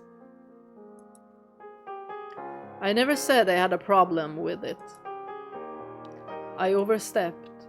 My apologies. Your diligence has been invaluable in earning the Count's favor, Lord Barnier. They think quite fondly of you. Is that so? 'Cause that's certainly not the impression I'm getting. They put on a facade of friendliness, but beneath the surface they're all laughing, trying to figure out how to best use me, or just outright scoffing. Not a one of them sincerely trusts me. I'm just a pawn to them. We are all pieces on one another's boards. This is so depressing! What's that supposed to mean? It would be most prudent to consider that unqualified friendship simply does not exist in high society. All interpersonal relationships are built upon a foundation of mutual benefit, save for exceedingly rare, short-lived expectations. That's depressing. Nonetheless, you should not consider being used as a bad thing. We all climb atop each other's boards, offering ourselves up as a powerful piece. And so do they offer themselves to us. Should you wish to survive in high society, you must always ensure your peers see you as a piece worth playing. That would mean you're putting yourself out there as well, old man. Indeed, I am your pawn, Lord Barnier. I offer myself to you, and in your using me, I gain this position as consul to the Lord. This is a far more practical and reliable system than one founded on something so uncertain as emotion, would you not say? Which is to say, I am a pawn to him as much as he is to me. I suppose so. Then I too will have to ensure I remain useful, lest I be swept aside and another Barnier brought in to take my place. Oh ho ho! Sharp words, my lord. But worry not, for I have no qualms with your performance at present. Now, Lord Barnier, we must discuss your next... Hold on a sec, would you? Yes, sir. Do you mind not calling me Lord Barnier in private? I can understand why you'd want to keep up the charade even when no one's looking, but frankly, I'm just not comfortable with it. Very well. Then my lord it shall be. Can't say I'm surprised he won't use my real name. Although I also get, He could also have a slip of the tongue at some point and be like, Jacopo.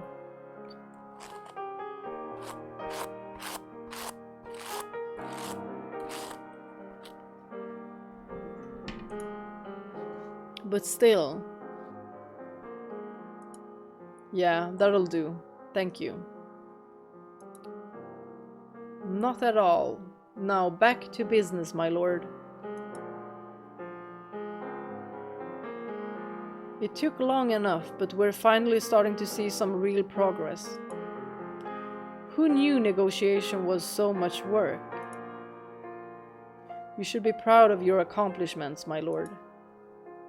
This is hardly an easy feat to amass that much manpower and resources in only 6 months. Doing better than expected, huh? How's public opinion looking? Reports should be coming in by now, I assume. Some dissatisfaction, but numbers are within expectations. Dissatisfied? With what? I've spent every waking moment these past 6 months working my ass off to revitalize this city, and people aren't happy with that? They should be jumping with joy. My lord, you must understand that it is impossible to satisfy everyone. A degree of discontent is to be expected. Even so, it should be blindingly obvious how much better I'm doing than that previous basket of rainbows and kittens. All is forgotten on the gentle ebb and flow of time. Past injustices matter little in the face of the present. It hasn't even been a year. They're having high expectations of him, while knowing how shitty the previous lord was. But that's standard. Like, a good person wanting to do good, like, they have to do so much more than a bad person. And also, like, a good person can do like one mistake and everyone just turns their back on them. But a bad person, they're just gonna keep on making mistakes after mistake after mistake just because people will be like, well, this is how they usually are. Like, it's so shitty. Like, where's the logic in that? It hasn't even been a year. The people do not genuinely care about you, nor will they ever. They may sing your praises one day and forget about you the next. I believe we have been through this before. Surely there's someone out there who gets it. That is wishful thinking, my lord. You could work yourself to your very bones, and the people would merely see you as fulfilling your duty. You must not seek their approval. More will be expected of you, and more you will be the subject of undeserved resentment, for the simple reason that you exist in a position of power. Only those in a similar position can understand your hardships. Ultimately, then, you have 2 choices. Either dedicate yourself in service of your people, or mercilessly exploit them like your predecessor. I won't follow in that bastard's footsteps. I pray your heart remains true, that you remain a wise and caring lord. Damn it.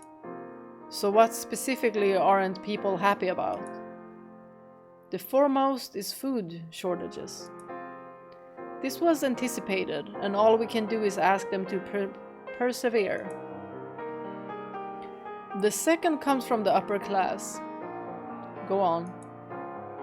They are quite naturally displeased about being made to surrender their stockpiles. It would be prudent to offer them remuneration in the near future. Remuneration. They're doing well enough for themselves already. My lord. I know, just letting off some steam. So I get to go butter up all the rich men in town. Wonderful. The whole idea was to help the less well-off, yet here I am. I understand that you are not pleased about this, my lord, but do remember you have more to fear from a few of the upper class banding together than the entirety of the slums. For they wield a most troublesome weapon, an upper-class upbringing. Oh, this why he also hates being called a peasant. It definitely triggers him. And they certainly use this against him as well.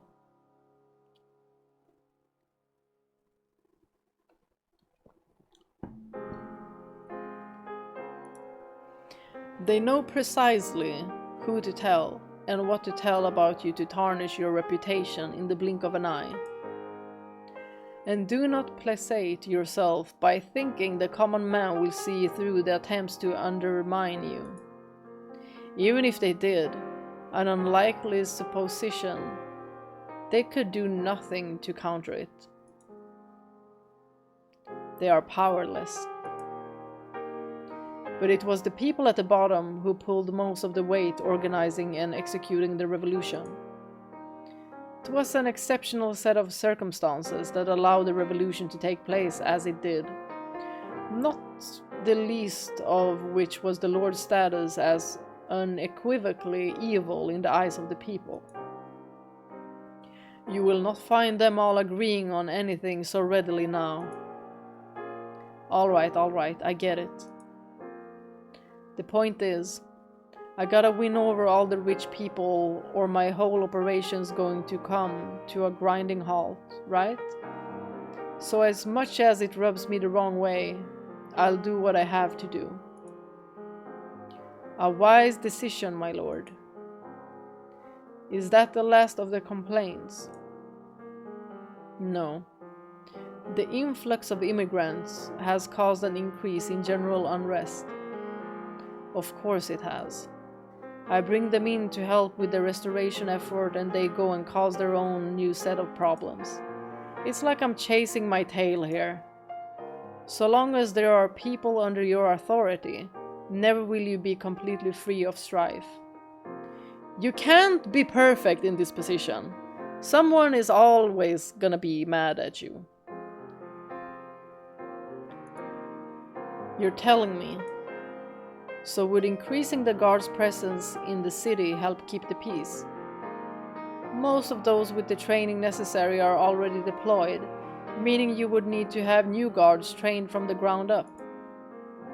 You will have to mobilize them where they are most needed. In other words, tighten your grip on the slums. So now I gotta take away their freedom. I know you have a personal attachment to that area, my lord, but you must cast that aside. No longer are you the man you once were. The slums should have never been allowed to fall into such lawlessness in the first place. You will merely be restoring it to its proper state. If you truly wish to bring prosperity to this land, you must eventually scale down and then eliminate the slums. But if I get rid of the slums, I'll be getting rid of their home. My lord, I know, I understand what you're getting at, and I understand that everything you're saying is perfectly logical. Can we hold off on that for a bit? A bunch of guys down there formed this peacekeeper group to, you know, keep the peace. They'd gladly help out if we could talk to them, I'm sure. We can scale up our patrols, but no stepping on their toes. Got it? As you command, my lord. Y'all, he was really trying in the beginning.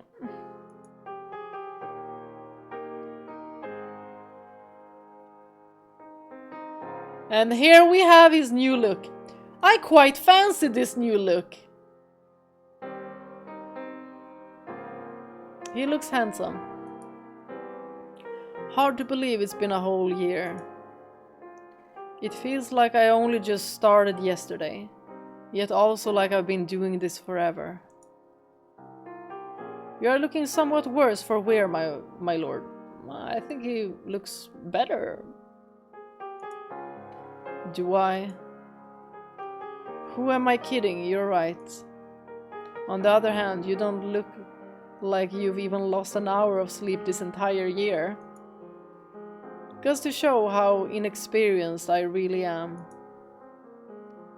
While it is true that I have been in this position for many years, I also do not bear nearly as much responsibility as you.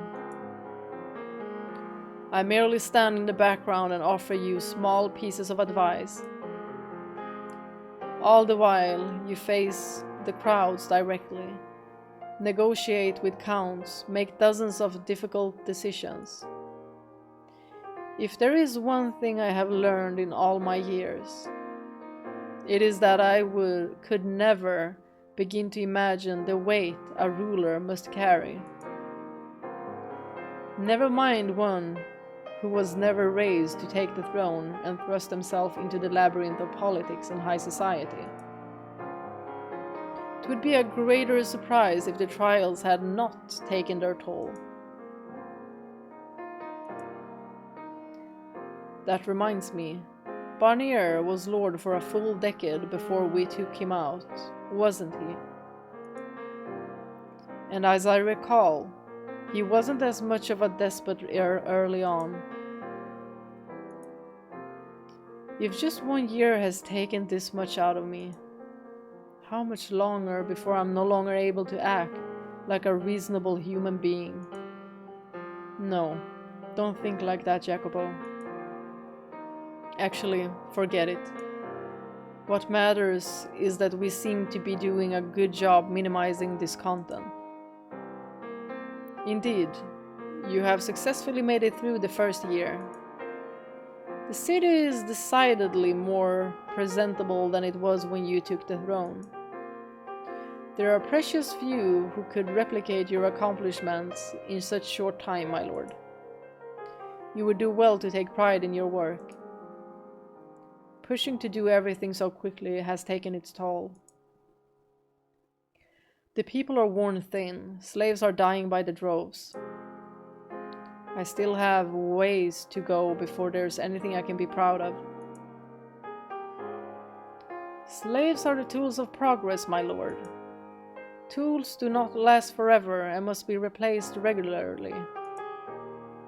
And you can't build a house with your bare hands, I get it. You learn quickly. Not even a year ago, I would have been up in arms about the number of slaves dying. He's starting to get desensitized. But now, they're just numbers to me. That is one of the worst feelings that you could be feeling towards others' sufferings. Being just, desensitized and just thinking of them like numbers. Or thinking of them like in proximity to your country. Like you don't care because it's not close.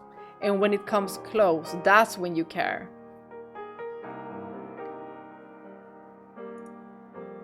Apparently, my worldview has changed quite a bit. It is about time we started considering our next step.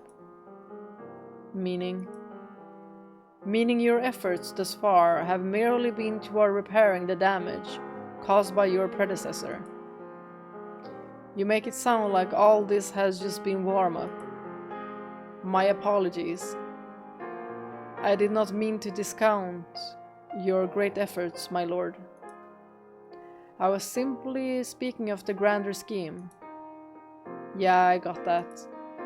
You want to settle on a direction for how to grow the city, right? Indeed. The status quo is vastly inadequate for bringing prosperity to this land. And there is no saying when the surrounding territories may cease being so friendly and set their eyes upon conquering us. But of course, you cannot keep your eyes trained outward in fear of attack and allow the land to devour itself from the inside either. So what you're saying is, it's a balancing act. Precisely. So, what kind of advancements do I want to pursue? There is something that's been on my mind. This land is ill-suited to growing crops. When I lived down in the slums, I had no perspective and figured that what we produced here was no different than anywhere else. But now I know better. The grapes used for our wine are miserable compared to what I've been served elsewhere, as is nearly everything else we grow. I can only assume the land itself is to blame. Oh ho ho! The wine from the south is indeed exceptional.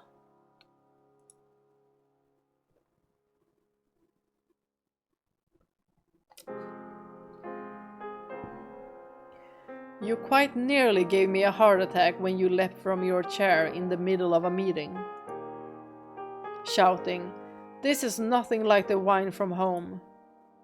Enough, that never happened. It was my first time tasting anything like that, alright? Anyone would have had the same reaction. Oh ho ho! You have grown much, but nevertheless, you are still quite green. God, I really need to watch myself around this man. In any case, it would be nice, it would be ideal if we could begin producing higher quality grapes. Not necessarily to compete with the South, but enough to be serviceable. Efforts to improve our farmland are underway, although it could take some time before we see the progress. Have you any propositions, my lord? Actually, I was thinking it might be the best to cut back on agriculture. Do elaborate. What if we were to build the city up into a trade hub of sorts? Meaning, you wish to open our gates to our neighbors. Exactly. One thing this city has going for it is wealth of artisans. But for years we've only ever exported our goods. I want to bring people here to purchase. We reduce taxes for merchants and give them special privileges. Set tariffs and border taxes lower than they are in the capital. And businesses will naturally find its way here. This land may be less than optimal for farming, but it's more than adequate for trade. We're in a convenient location to serve as a hub for the surrounding realms. Rather than close our borders and wall ourselves off entirely, opening up and making ourselves of value to our neighbors is far more likely to dissuade potential invasion. We're all pieces on one another's boards, isn't that right? Who says that can't apply to the entire city? The best way to expand without stepping on anyone's toes is to do so in a way that benefits them as well as us. What do you think? A rather aggressive strategy you propose, my lord. If I may be so bold, there will be many obstacles to this plan's success. You will need to arrange meetings with the head of each realm you intended to invite, the order and timing of which will be crucial to its success. Furthermore, the influx of outsiders will be a source of much tension among your people. So you think I'm aiming too high? You are indeed aiming exceedingly high. Your obstacles will be numerous and precipitous. Nonetheless, obstacles can be overcome.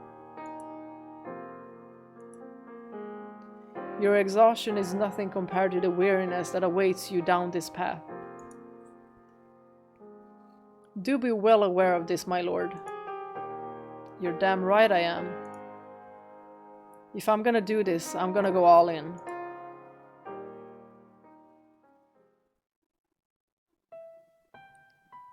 The Lord's manor sat atop a tall hill. Gazing out, the city stretched before me. Countless columns of smoke rising from the buildings, the people scurrying about like so many ants.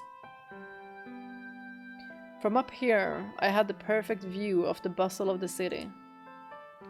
But I was too far away to feel the life breathing through it. To think I used to be one of those tiny little specks. Thousands of people lived there. They had families, jobs, friends, hobbies. But as much as I was cognizant of that fact, I no longer grasped it on anything more than a conceptual level. It was incredible just how much my view of the world had changed in merely a year's time. I'm going to go out into the world, I said. I thought that clawing my way to the top of the ladder would let me see it, would let me experience it. That with power, I could have the whole world at my fingertips. But reality wasn't so simple. This sure isn't what I was looking for. Hell, I feel like the chains just gotten tighter around my neck. There's no way to truly grasp the view from this height without climbing up and seeing it for yourself. And that was exactly where I was a year ago. Blind to the reality of life in the upper echelons. Echelons? Do you say that? Fantasizing about a world that didn't exist. Unlike the me of the past, I did have the satisfaction of feeling like I was accomplishing big things. But was that really worth cutting myself off from all my friends? Did those achievements really justify a bloody revolution? Or, I suppose I should ask, was this work valuable enough to me to justify it all? Reminiscing about days long gone wasn't going to help anything, and, in fact, it only served to cause me pain. I couldn't return to that time. This was where my quest for power had brought me, and now I had to live out my days as lord of this land. Telling myself day after day that it was far better than being a powerless slum rat. God, I've been so busy these past few weeks. My eyes are...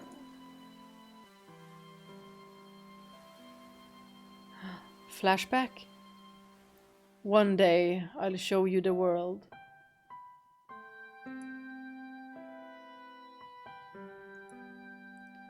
Do you ever get tired of saying that? You've gotta think big. Dream. The world changing all around us. Our life just fighting to make it by day to day is hardly a life at all. I don't want to spend the rest of my days confined to this tiny little corner of the world. Well, try not to let your dreams grow so big they crush you. I'm sure I'll be fine. I'll just have you sing for me if it ever gets to be overwhelming. Why would I be there? Why wouldn't you? It's hard to show you the world if I don't bring you with me. Knowing you, you still won't know where you want to go. So I'll bring you with me. We can find a place for you together. Pretty good deal, huh?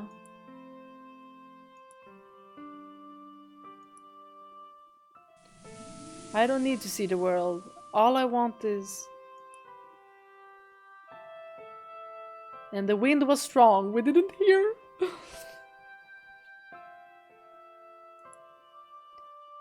Dozed off for a second there. It feels like these days were an eternity ago. I don't need to see the world. All I want is... All you want is what? Morgana. What were you trying to tell me?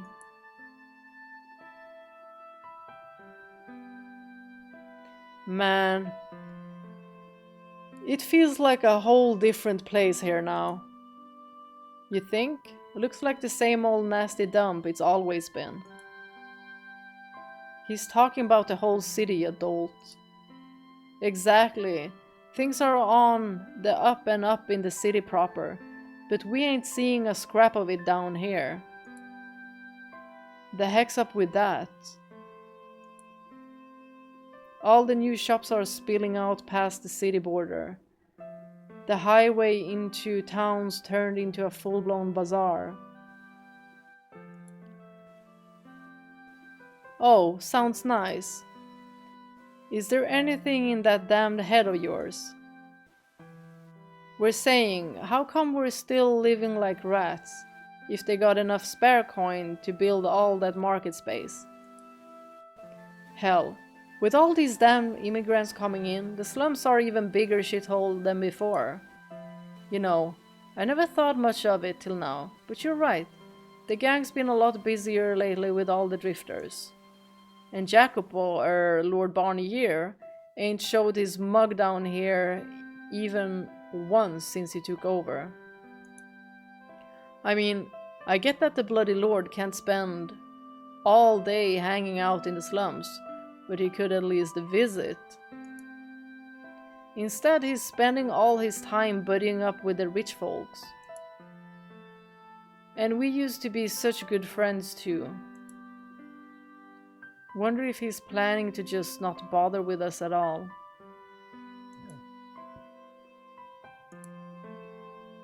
I hope not.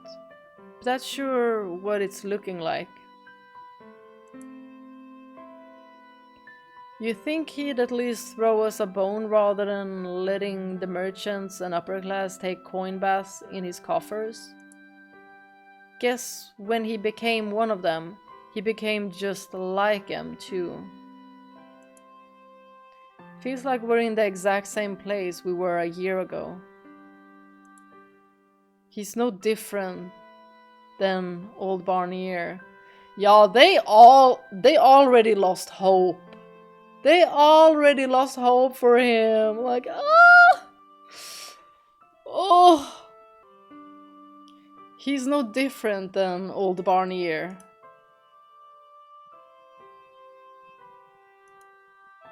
Shh.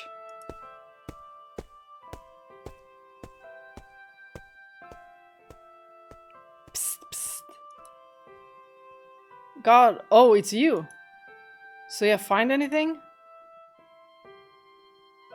Yep, got the proof ye was looking for. But if ye'd be so kind as to ne'er give me a job like this again, I'd be hanged thrice over if the nobles found out I was sniffing around in their business. Oh, quit being such a bitch. Yeah, I didn't steal nothing or kill anyone, you're fine. A man's secret can sometimes be worth more than his life.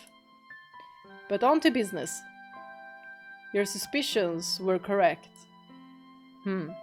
Well, fuck me sideways. Here's your pay. Take it and piss off. Nice doing business. Hey, hold up now. I risked my neck to get that for you. And this is all I get in return? Got a problem with that, you little... They swear so much. No, sir. Don't you worry. You'll get your fair due shortly.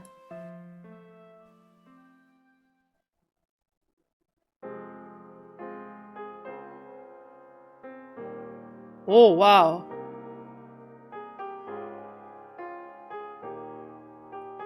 The music in this game, truly, truly majestic. These construction costs are really starting to pile up. Can't we put the manor repairs off until we've taken care of more pressuring matters?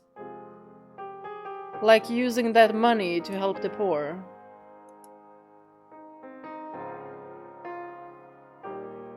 The Lord and his residents are the face of his land. If you wish for this city to continue thriving upon the fruits of your relationships with the surrounding realms, you must maintain a minimum level of respectability, my lord. Merchants in particular are merciless judges of appearance.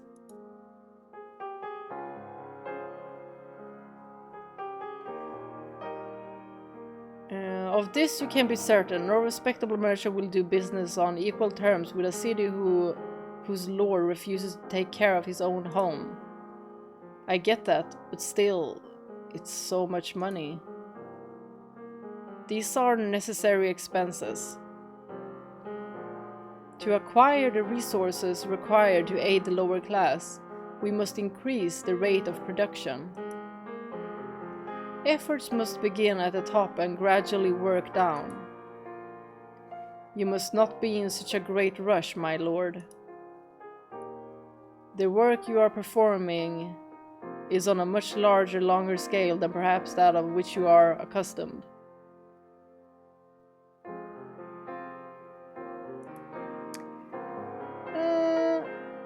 You know what? Hold on.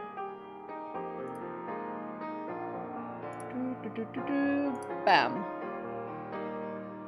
Timed out.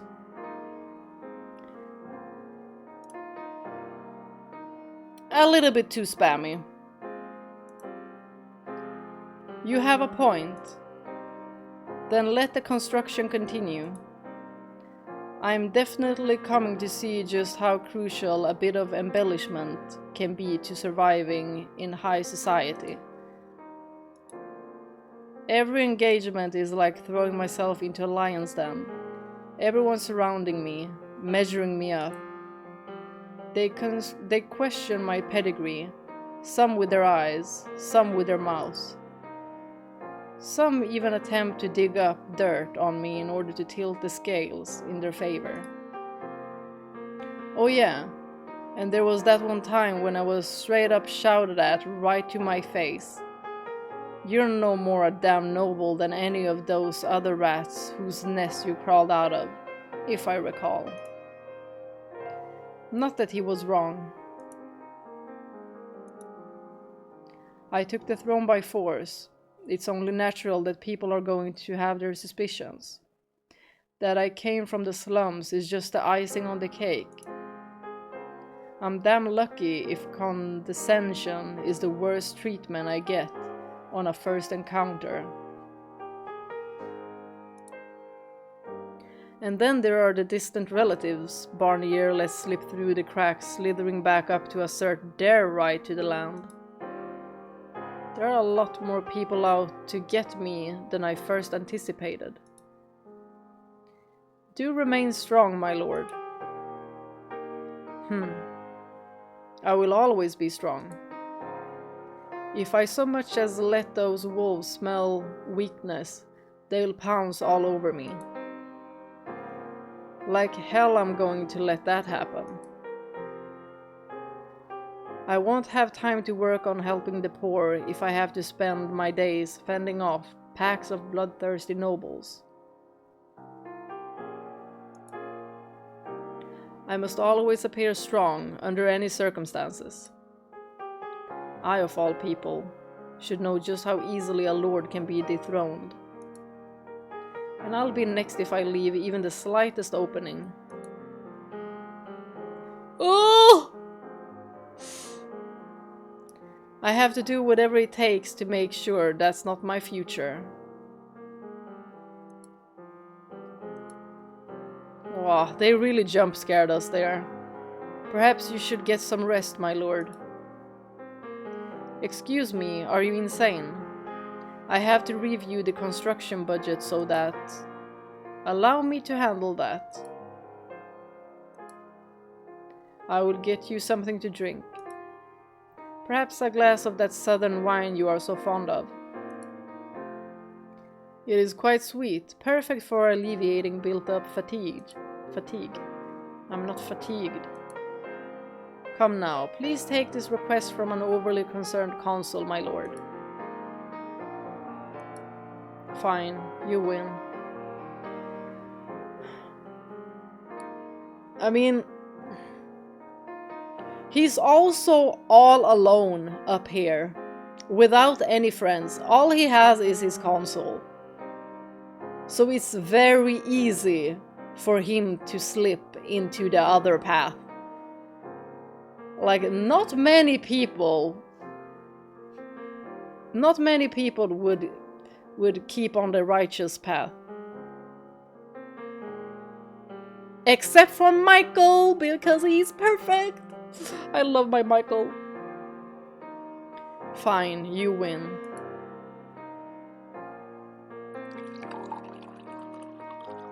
It's hard to believe it's only been a year and a half. I feel like we go way back. Oh ho ho. We do see each other every day after all. I'm starting to crave some variety, to be honest.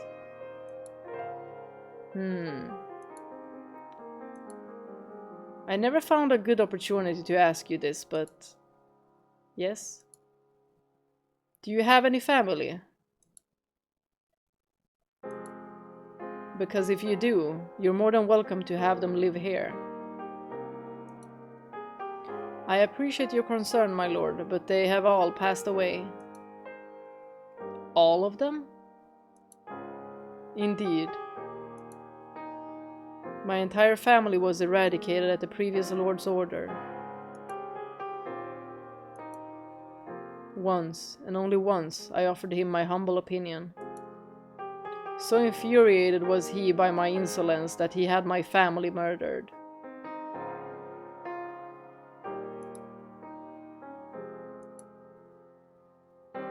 I would have much preferred myself killed in their stead. But he was a man who reveled in others' suffering. And you just kept on serving him? That is correct. I acted as his loyal servant, too afraid to speak up again. Acted. Recall what I said when we first met. I was sitting in wait for the perfect opportunity. Now you understand why. Well, damn. And if I may come clean about that time, I had every intention of disposing of the revolution's puppet master. Never once did I trust Ginevra. Her foolish motives were plain as day. As the new lord's mother, she planned to control her planted spur from the shadows, acting as the effective governor of the land. Having no family left myself, this city and its people are like my children. So I refused to stand by and allow her to turn them into tools to satisfy her own avarice. The land would hardly survive a tyrant sweeping in to replace a tyrant. But she was removed from the board by the former lord before she had a chance to see her aspiration to fruition. Knowing she was no longer a danger, I decided I would await and see how the successor fared before taking any further action. To determine if you were sufficient to serve as lord of this land.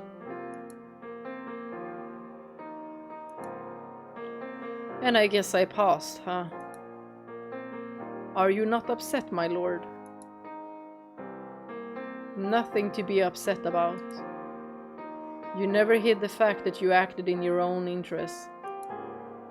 That if a piece had no value to you, you discarded it. And I always knew there was more than what you were telling me. I'll just say, I'm relieved to still be standing here. Oh ho ho!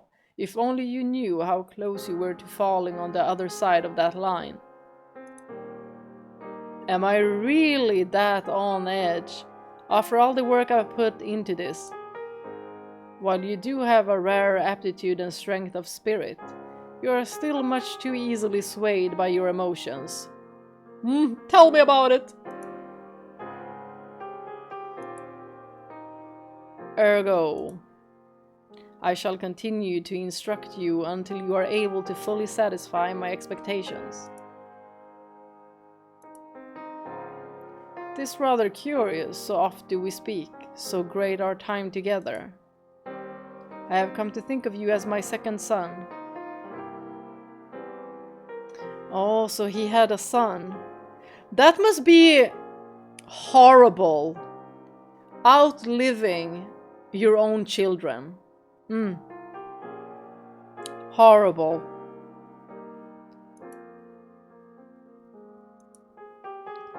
Don't get all mushy on me, old man. We're not friends, and we're not family. I'm a pawn on your board and you're a pawn on mine. Strictly business. Jacopo, you are about to sound very, very businessy. Oh ho ho, my apologies. I never said a word. Right, never happened. He's slowly changing. Moving right along. You just keep doing what you do best. At your service, my lord. See? Even smiling! Out of curiosity, do we have any free hands around capable of riding a horse? For what purpose? There's someone I want found. Whoever it may be you wish to find, my lord, I'm obliged to remind you that. You don't even have to finish that, I know. I'm supposed to leave the past in the past. He wants to see if he can find Morgana, doesn't he? Let us see then. Your men have their hands rather full at present, though we can perhaps arrange for one of them to be reassigned. Are you sure? This is a small request, and not once in your entire tenure have you requested to use your men for personal matters. I believe we can spare a hand or two on such rare occasions. Much appreciated. Shall I arrange for them to set off immediately? Please. Wow, the piano is so good. Please, I'm looking for a girl. If she's alive, she look around 13 or 14. And she has unusual markings on her face. Markings akin to burn scars.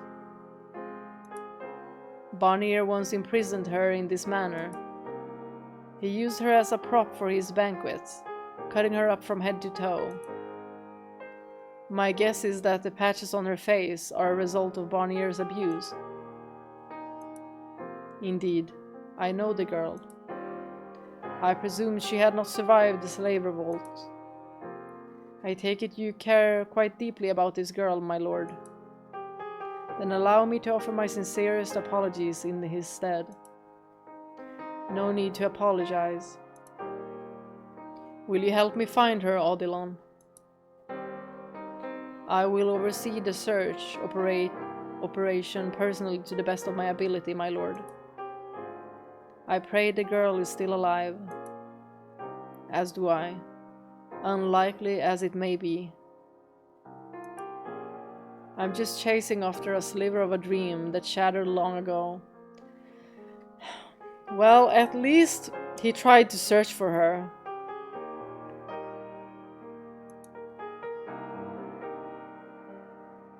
Why the dots all day long?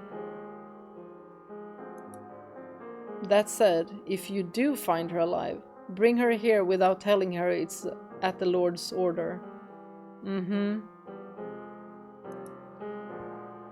She'll likely assume it's the old Barnier who's after her if you say anything. And if she happens to have found a new home where she's happy, just leave her be. Understood.